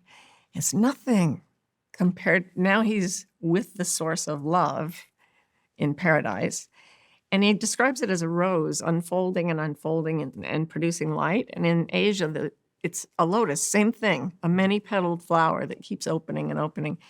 Very similar imagery. And that's, I kind of feel that way. When you mentioned the part of me that used to be so unhappy, it's like, oh, yeah. Yeah, she thought that was real. But I haven't, and it is real, the way a video game is real. It's something that I believe that our consciousness projects, this life of misery and even materiality. I happen to think that consciousness is not made by matter. Matter is made by consciousness, and consciousness is primary. And nobody has the vaguest clue what consciousness actually is, but we have it, so it must exist. And that was what Descartes said. He said, cogito ergo sum, I think, therefore I am. He actually said, I don't know anything, but I doubt everything. And the fact that I doubt means that I'm thinking, so I must exist. He said, dubito cogito ergo sum. I doubt. Therefore I think. Therefore I am. So when you get to this place where you're willing to let your mind go wide open, not closed around, oh, there's an afterlife where we sit on clouds, and no, I have no idea what happens when we die. But my mind is open. And the minds we are taught to have by this culture are closed like fists, whether it's around a religion or a sort of atheistic science, because real science has to be open to the mystery. People experience it. You can't just rule that out. So, yeah, I think that what we're experiencing is a real projection of consciousness, but I think consciousness is something much vaster and more infinite and enduring than matter. One of the things you talked about was when you saw the light during that surgery. Like when people hear you say you saw a light during surgery, people think, well, you're on morphine or something. Yeah. Were you on morphine? I don't remember exactly which anesthesia they used, but I asked. So I'm in surgery. They're operating on me. I look around, I sit up, and then I think, why am I sitting up? I'm having surgery. I look down, there's my body. They're operating on it. And I was like, this is weird. So I lay back down, and there were bright surgical lights. And the light that appeared between them was just small at first, like a golf ball. And it was, they tell us we only see a trillionth of the available light spectrum. Yeah? We only see a trillionth of the colors that exist. And I think I could see trillions more colors than I'd ever seen before. And it was absolutely mesmerizing. You would never want to look away from it. And then it got bigger, in my case, and it touched my body, and this feeling of absolute exquisite joy just coursed through me. And it was the realest thing I'd ever seen, so much realer than the body that was being operated on. And it was laughing with joy, and I was laughing with joy, and I started to cry because it was pure relief, pure happiness. And the surgeons noticed tears coming out of my eyes, and they thought I could feel the surgery and that the anesthesia wasn't strong enough. So they were like, oh my God, she's feeling this. And the anesthesiologist was freaked out. And then I really didn't notice the rest because I was busy with other things. But the moment I woke up, I was like, bring me the anesthesiologist, please.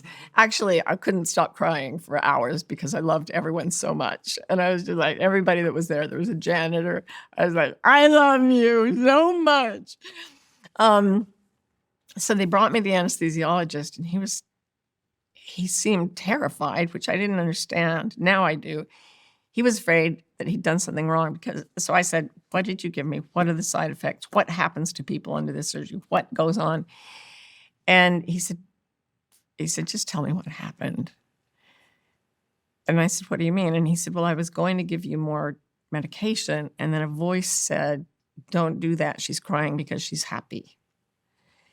And he said, I just listened to it, and I don't know why.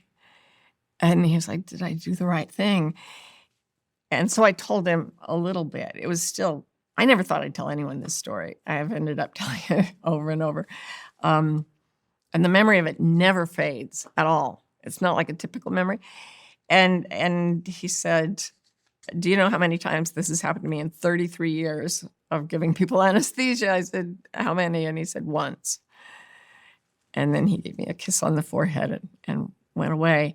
So I don't think it was a drug effect. Why truth emerged from that? Because you say, from what I've understood, that you vowed not to lie. Yeah, in any way. Like, not with my actions, not with even my facial expressions.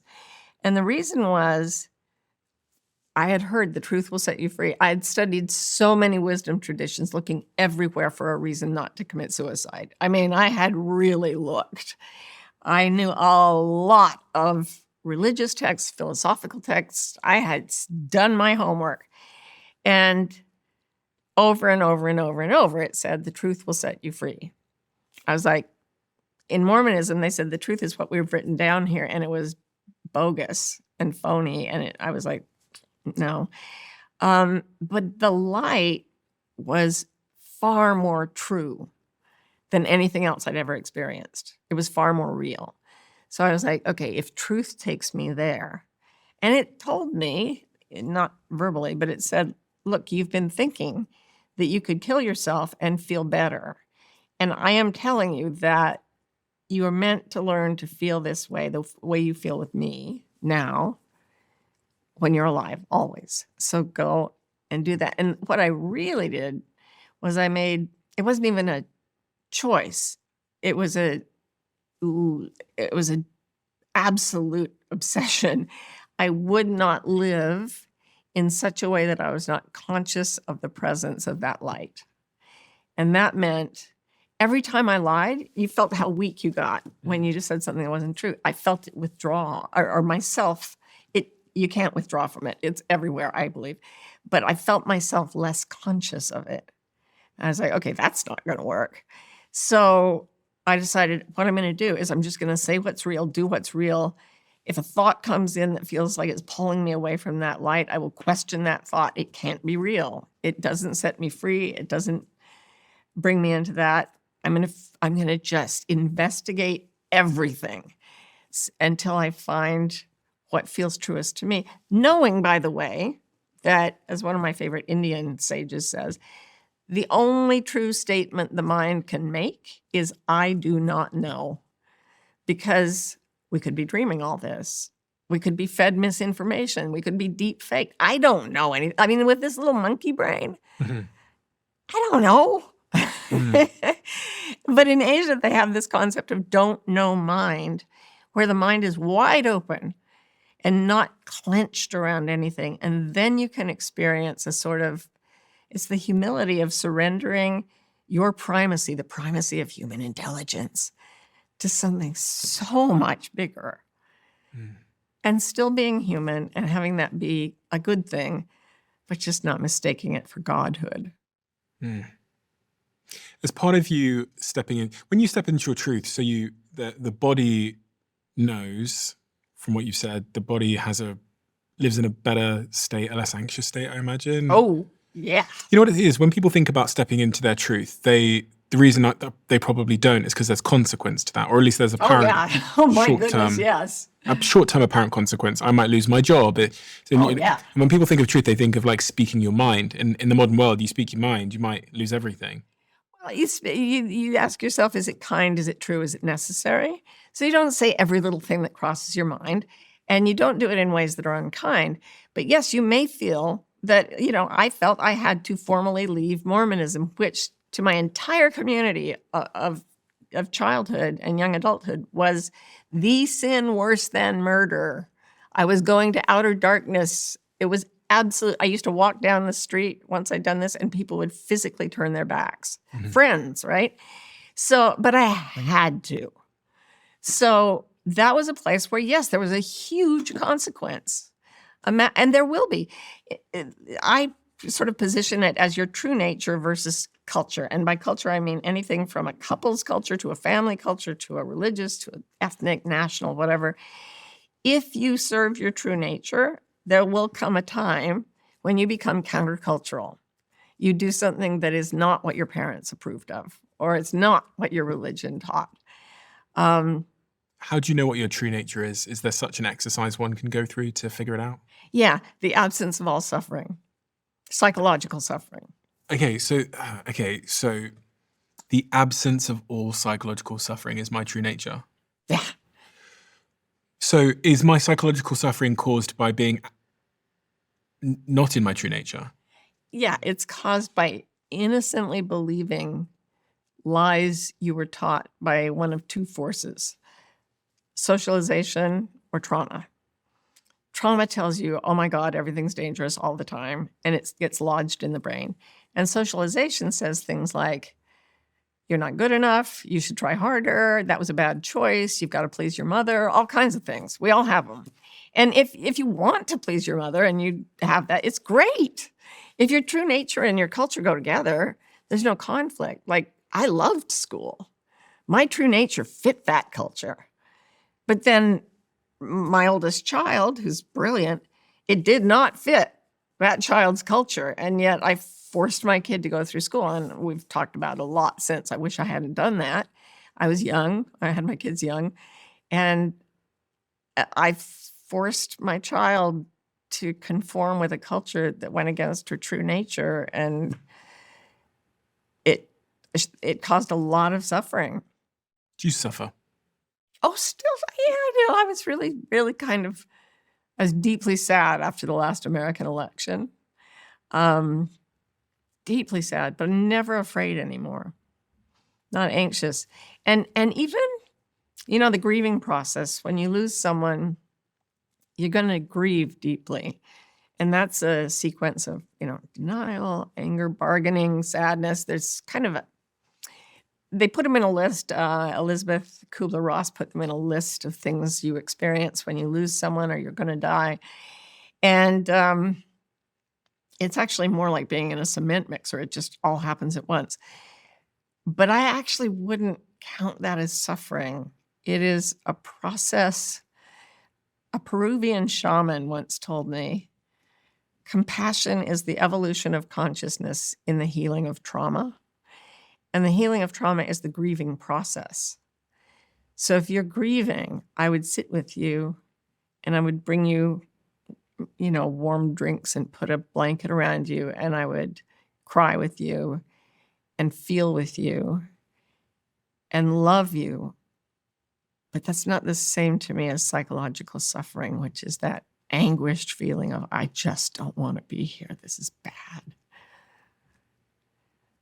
As part of you stepping into your truth, you realized that the relationship you were in with your husband at the time was not the relationship you wanted. No. He was gay and trying so hard not to be gay. And he was Mormon, so it was very convenient for me because I was in love with him, very much in love. And I think he really, really loved me too. I know he did. We got married when I was 20. We were delivered by the same obstetrician. Like, we had a very similar life path. And then we both went to Harvard, which was very unusual for people from our hometown. So we had so much in common, and we were best friends and loved each other deeply. And he was trying desperately not to be gay. I wasn't conscious of being gay because I wasn't conscious of anything much. I was so disassociated because of sexual abuse that I just didn't know where I stood. He just made me feel safe, and I loved that. But then when we started questioning Mormonism and the sexual abuse came up and everything, I was just, and even before that, it was really obvious that I said, when I was pregnant with my son, I started having psychic experiences. I'm sorry, they just happened. I had to allow them. I was getting my doctorate at Harvard, and now I was having psychic flashes. What do you do with that? You either throw it away, which means throwing away the evidence, the data, or you blow your mind open. And one of the things that happened was I started to be able to see what was happening with people I loved when I wasn't there, just in flashes, but very verifiable. I could call them and do it. And when that would happen, my husband was traveling a lot, and I just knew he was gay, and I knew that's what was right for him, and that his joy was part of homosexuality. And he was still quite religious and wanted to be a good boy the way he'd been taught to be. And so I think he went through a lot of anguish. I know he did. We talked about it. And it wasn't until we both left the church that I said, I'm gay, you're gay. Why don't we just be gay? And so he started dating men, and I fell in love with a woman, and I'm still with her. And 8 years ago, as I said, you go into countercultural things when you follow your truth. another woman who was visiting us at the place where we were living. The three of us started hanging out, and we could not stop hanging out with each other. And it's very weird for three people to all fall in love with each other. But that's what happened 8 years ago. And it was so... It's a good thing we were living out in the forest because the cultural pressures against that are huge. But we were living in a national forest. There were no people around. And it was just like, well, okay then. This feels awesome. And 8, 9 years later, it still feels awesome.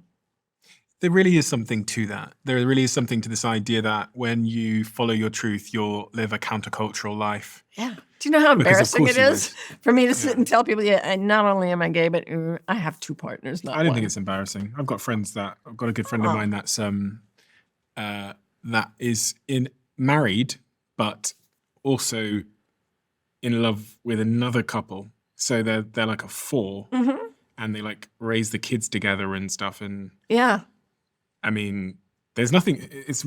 This sounds so strange to say, but to me, it's actually quite inspiring because it must take a lot of something to accept that people are going to be judgmental and to do it anyway. Yeah.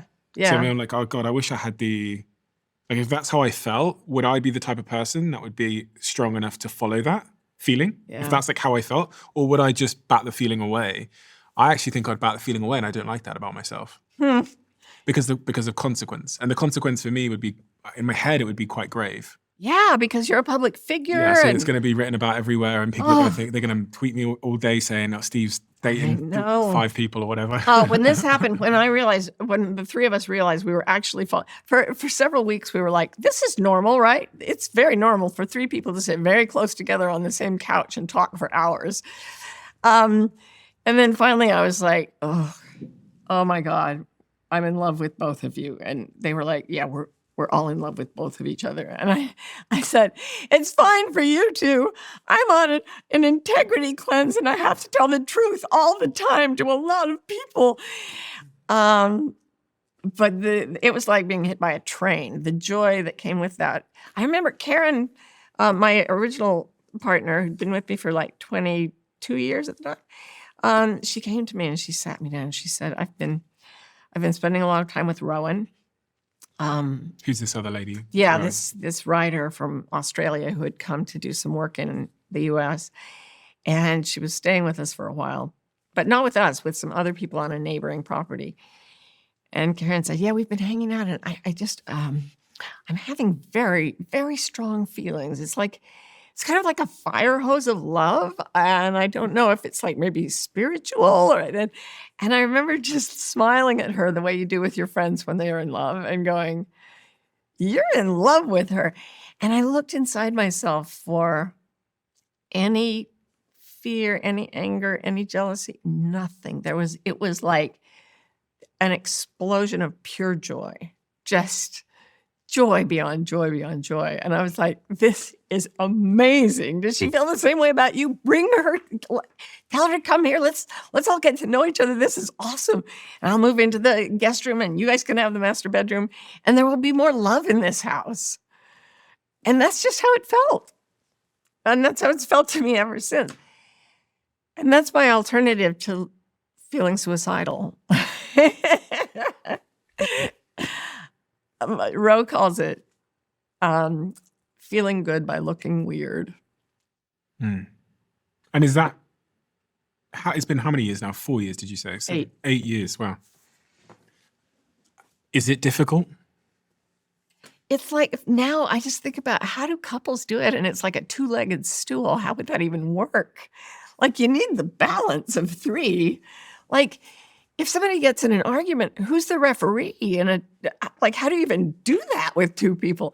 So it very quickly, it felt so natural. You have to communicate a lot. And one of the things is none of us is capable of lying. We're out of practice. I don't think either of them ever had a tendency to lie to themselves or anyone else. So you're always telling each other the truth. And there's a weird kind of harmony among people who are forming community with total authenticity and openness. We talked earlier on about meaning and purpose. You said the billionaires when they come to you, but really anyone that comes to you is all trying to figure out their path in life, their meaning, Yeah. their purpose. It's a big, big question. What are the lies we're sold about finding our purpose? Because I have a lot of kids in my DMs that DM me and say, Steve, I can't find my passion, or I can't find my Right. purpose, or I can't. And I never really know what to say to them. I think one thing I wrote in one of my books a long time ago was that I realized this when I was pregnant with my son, and I realized he would have Down syndrome and be intellectually delayed. And I thought, what is the meaning of his life? What is the purpose of his life? And then somehow I realized, because of my love for him, that the meaning of life is not what happens to people.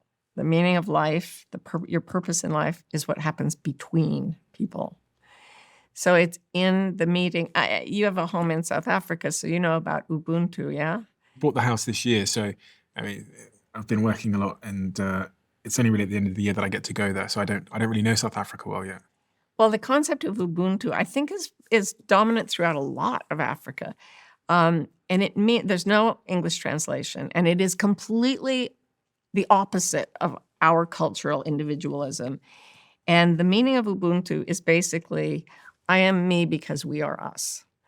I am fundamentally different because I know you, and you matter to me. And I used to be confused in South Africa because I knew there were a lot of AIDS orphans, and I never saw them on the streets or anything. And then I realized that Ubuntu is a real practical thing there, and that the children who are left are absorbed into community by people who may have nothing except Ubuntu. And Ubuntu, there's a Chinese proverb that says, if you want to go fast, go alone. If you want to go far, go together. So we've been going really fast in this culture, fast toward our own destruction.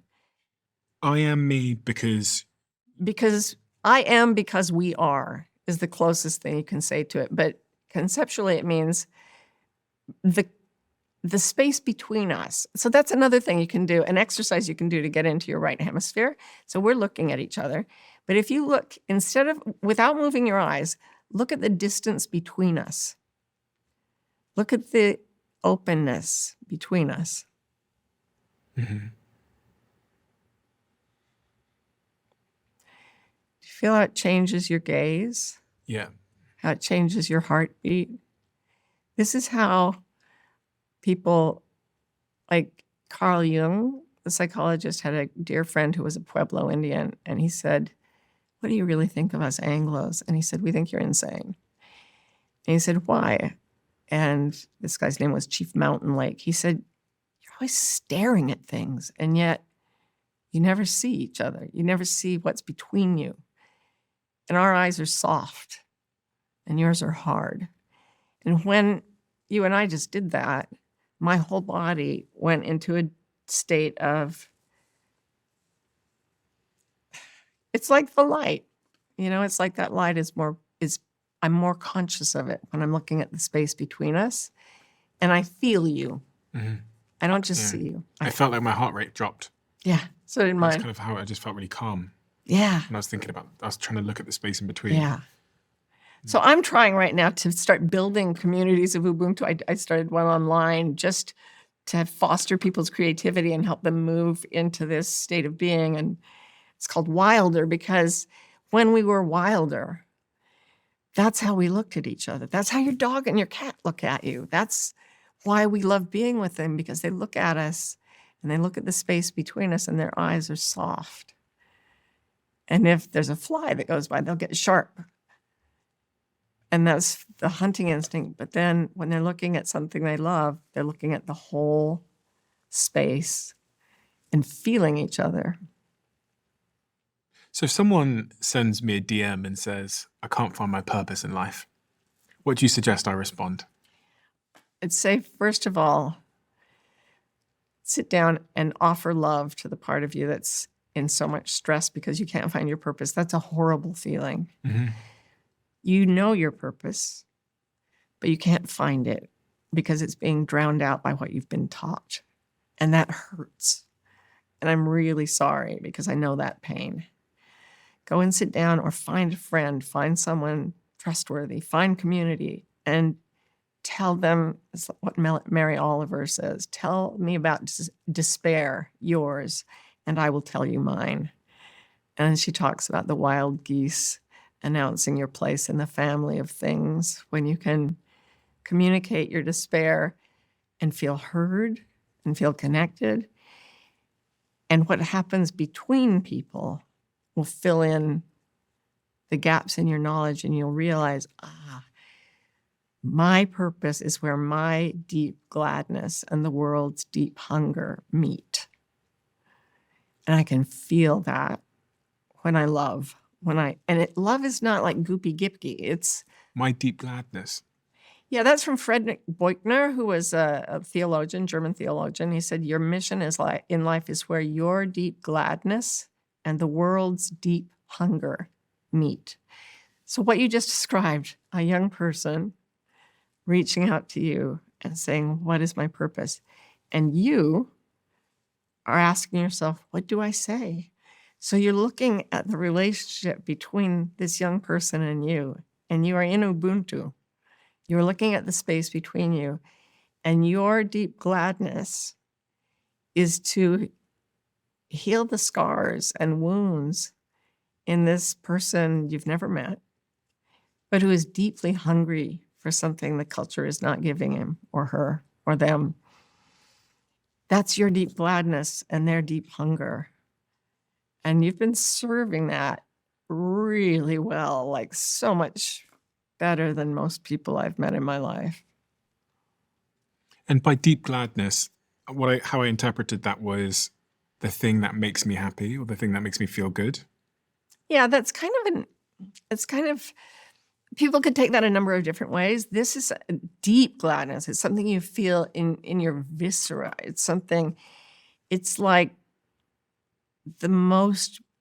Here's another way to get into it. Imagine a time when you were with a creature you loved, and it's probably easier if it was an animal than if it was a person. If it was a person, it has to be a baby. So somebody who couldn't talk. My son can't really talk, so I get this with him a lot.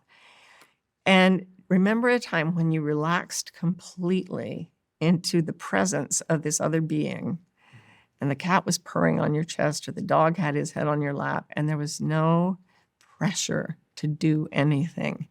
You're being human with this other being in a space that you have created, that we've all created with our consciousness for the joy of its beauty and its darkness and its light. And there's just Psalm 46, Eckhart Tolle says, it says the name of God like 6 different ways. Be still and know that I am God. Be is a name for God. Stillness is a name for God. Know is a name for God. I am is a name for God. And God is a name for God. And when you feel all of that as what you fundamentally are, and it's connecting with another person, the gladness doesn't even touch it. No word can touch it. But it's 2 aspects of a consciousness that thought they were separate, joining hands and meeting each other again. And the reunion is overwhelmingly beautiful. Relief, joy, gladness, light, all of it. How has the internet messed this all up? It's messed it up, and it's made it possible. It's messed it up horribly by feeding on our culture's obsession with those left hemisphere, what bleeds leads, right? Mm-hmm. We have that negativity bias, and what people want to do is monetize their position on the internet. And the best way to monetize your position is to get the lion's share of attention, and whatever gets the lion's share of attention is a cobra versus a puppy. So there's a psychological and monetary pressure always pushing the internet to frighten us more, or to make us more angry at each other, to divide and polarize us. It's like this left hemisphere weapon that has just gone berserk. And so like in America, there are these pockets of such extremely polarized political belief systems that all have their own information sets. And I don't know what the hell's true. But they all believe absolutely the way the left hemisphere believes. There's no open mind. On the other hand, when the brain wakes up, when it has the awakening experience, the fruit ripens and ripens, and then it falls. Okay, so that, I think, may be this epigenetic switch going on in the brain, and it flashes to the whole brain and changes everything. And I like to think of fractals, the different units of nature that tend to reproduce at larger sizes. Like a twig is like a branch, is like the trunk of a tree. So our brains may be like us. Our neocortex is very thin. It's just this thin surface of cells around the surface of the brain. Very, very interactive. And we are kind of like that. We're running around the surface of a sphere, being very, very interactive and teaching each other ideas. And if just one person awakens, Buddha was awake, Jesus was awake. And Buddha never tried to save anybody but himself, But other minds caught that configuration. They switched on. And because we have the internet, what used to take a whole national government to do, to communicate with everyone in the world, could happen from like a poor kid in Malawi who suddenly awakened and was able to put that into a message. Or Malala Yousafzai, like everyone knows what this 15-year-old girl went through. Even though the information would have been suppressed by the Taliban if they could have done it, but they can't do it anymore. So one awakened person now has the potential to touch the lives of literally everyone virtually for free. Do you interact with the internet much? I do. And I know that I am shaping an algorithm that is totally unrealistic because my world online is primarily otters. Otters. I loves me an otter. But it's all the examples of love and joy that occur between people. And then I look at the headlines and I'm like, yeah. But here, when I first went to Africa, I'd heard it's the dark continent. Everything is bad. Ebola, war, the Congo, all these terrible things, the heart of darkness. And then I went there and realized that for every horrible thing that legitimately does happen in that place, there are maybe 1,000 acts of completely selfless love. I would walk around. Every time I go there, I look at the people who have been colonized, the original people, and I think, I'm white. If I were you, I'd be really mad at me. Like, why? And yet I was there. We had my wife had a little girl a few years ago. She's a bit younger than I am. And she got sick in the airport in Johannesburg, really sick. And she was barfing everywhere. And we were just pushing the stroller from one tourist store. We'd get a bunch of T-shirts, and she'd throw up on that, and we'd put her in another one and throw the first one away. And people came running to us from the different stores. And they were from, there are 11 different national languages there. There were people from different tribal legacies. And instead of running away from a vomiting child, they ran toward us with everything they could find to help. Someone lit a fire and sterilized a spoon. Someone ran down the airport to the only pharmacy to get the right medication and ran back with it. People were holding the vomit-stained clothes. I mean, these are people we had never met. And this was the place I'd been afraid of, because I had let myself believe the stories that polarized me and said, oh, that's a dark, scary place. Every place is dark and scary. And everywhere there are human beings, there is the capacity for Ubuntu. And what there is to love, the part of us that loves is infinitely more powerful than the part of us that doesn't.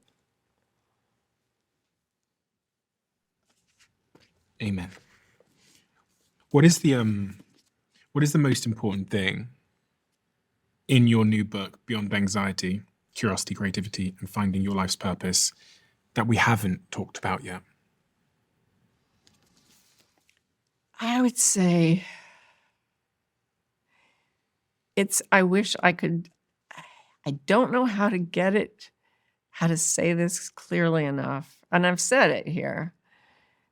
But what is the most important thing that anyone listening to this, you specifically right now, wherever you are, and I just mentioned Mary Oliver's The Wild Geese. One of the things she says, no matter who you are, no matter how lonely, no, whoever you are, no matter how lonely, the world offers itself to your imagination. And you are part of the family of things. So whoever hears this, you specifically, in your essence, you are safe. No matter what it looks like, you are fundamentally going to be okay. I promise. That's it.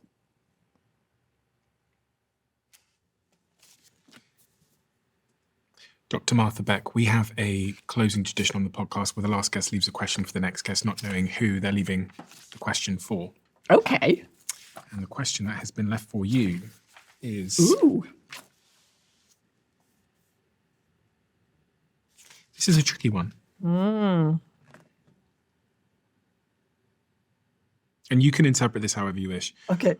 What do you think separates a great story from just a good story? Easy. In a good story, bad things happen to good people. In a great story, bad things happen to heroes.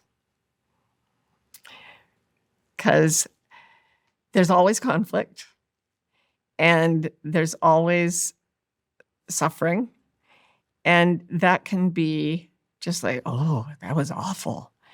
But the great stories, the ones we keep telling, are the ones where the person who would be a victim becomes a creator, who says, I'm not going to stay in fear. I'm going to make something from this. And they stand up and they go out on an adventure. And what looks like it could have been a tragedy becomes an adventure. That's what Shakespeare did at the end of his life. I was taught at Harvard that he wrote the 4 great tragedies where everything ends in horror and annihilation. That was his high point. And then he started writing these romances, which are so stupid because they have like magic and forgiveness and happy endings. And I was actually told he did that because he was senile. He was 50, you know? The tragedies are amazing stories. And the romances, those are the great ones as far as I'm concerned, because that's where the tragedy becomes an adventure that ends well. A good story is when bad things happen to good people, but a great story is when bad things happen to heroes. Heroes. Because it's when what the good people do with that. Do they suffer it, or do they make it the material of invention? Do they let it be a weight of lead, or do they perform an alchemy that turns it into gold? And all the great stories that last forever are the ones about alchemy, where suffering turns to something wonderful. Is this a choice that we have? I do believe it is. Not always. Like if you're a little kid, or if you're a young person out there, or if you're a working mom or someone in poverty or someone who's just had a terminal diagnosis, of course you're going to feel, you're not just going to want to jump up and do something heroic.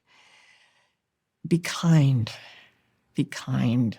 Be kind. Be kind. Be gentle to yourself. And if you're gentle for just a while, you're going to start to say, instead of, what am I going to do about this? You're going to say, what can I make from this? And that shifts you into the mode of the creative. And as you start to make something of your situation, you become part of the creation. And that's when you wake up from your nightmare. And to me, that's the best ending of any story. You clearly have a great story. Oh, thank you. So do you. Because you are clearly someone that is a good person that bad things happen to. And now you're a person where bad things have happened to someone that me and many others consider to be a hero. Because of all the wonderful things that you've done. But it's interesting because I thought I understood the subject matter of anxiety. And I think I was of the mind that it's something you attack. You throw things at, You know, so much of society says the key to curing anxiety is just you throw pills at it or something else. But you've given me a whole new perspective on what it is and also how to navigate in a world that's increasingly more anxious. And I'm sure you've done that for many other people in a way that's really, really honest, really rooted in science and really accessible. I hope so. Thank you so much. That's genuinely the words that I mean. I'm not lying to you. Thank you. So I highly recommend anybody who's resonated with any of this conversation, please go and get this book. It's fantastic. It has these wonderful areas where you can engage with the book, and there's some like sections that you can write in. But it's just a wonderful book, and I think it's a wonderful book for anybody that's struggling, and I say struggling or suffering in all your forms, that's trying to understand what that means and how to channel it into your own hero's journey of sorts. So, Dr. Martha Beck, thank you so much. It's been such an honor and privilege to meet you, and I hope we have more conversations in the future. I hope so. The honor is all mine. Thank you so much. Isn't this cool? Every single conversation I have here on the Diary of a CEO, at the very end of it, you'll know, I asked the guest to leave a question in the Diary of a CEO. And what we've done is we've turned every single question written in the Diary of a CEO into these conversation cards that you can play at home. So you've got every guest we've ever had, their question, and on the back of it, if you scan that QR code, you get to watch the person who answered that question. We're finally revealing all of the questions and the people that answered the question. The brand new version 2 updated conversation cards are out right now at theconversationcards.com. They've sold out twice instantaneously. So if you are interested in getting hold of some limited edition conversation cards, I really, really recommend acting quickly.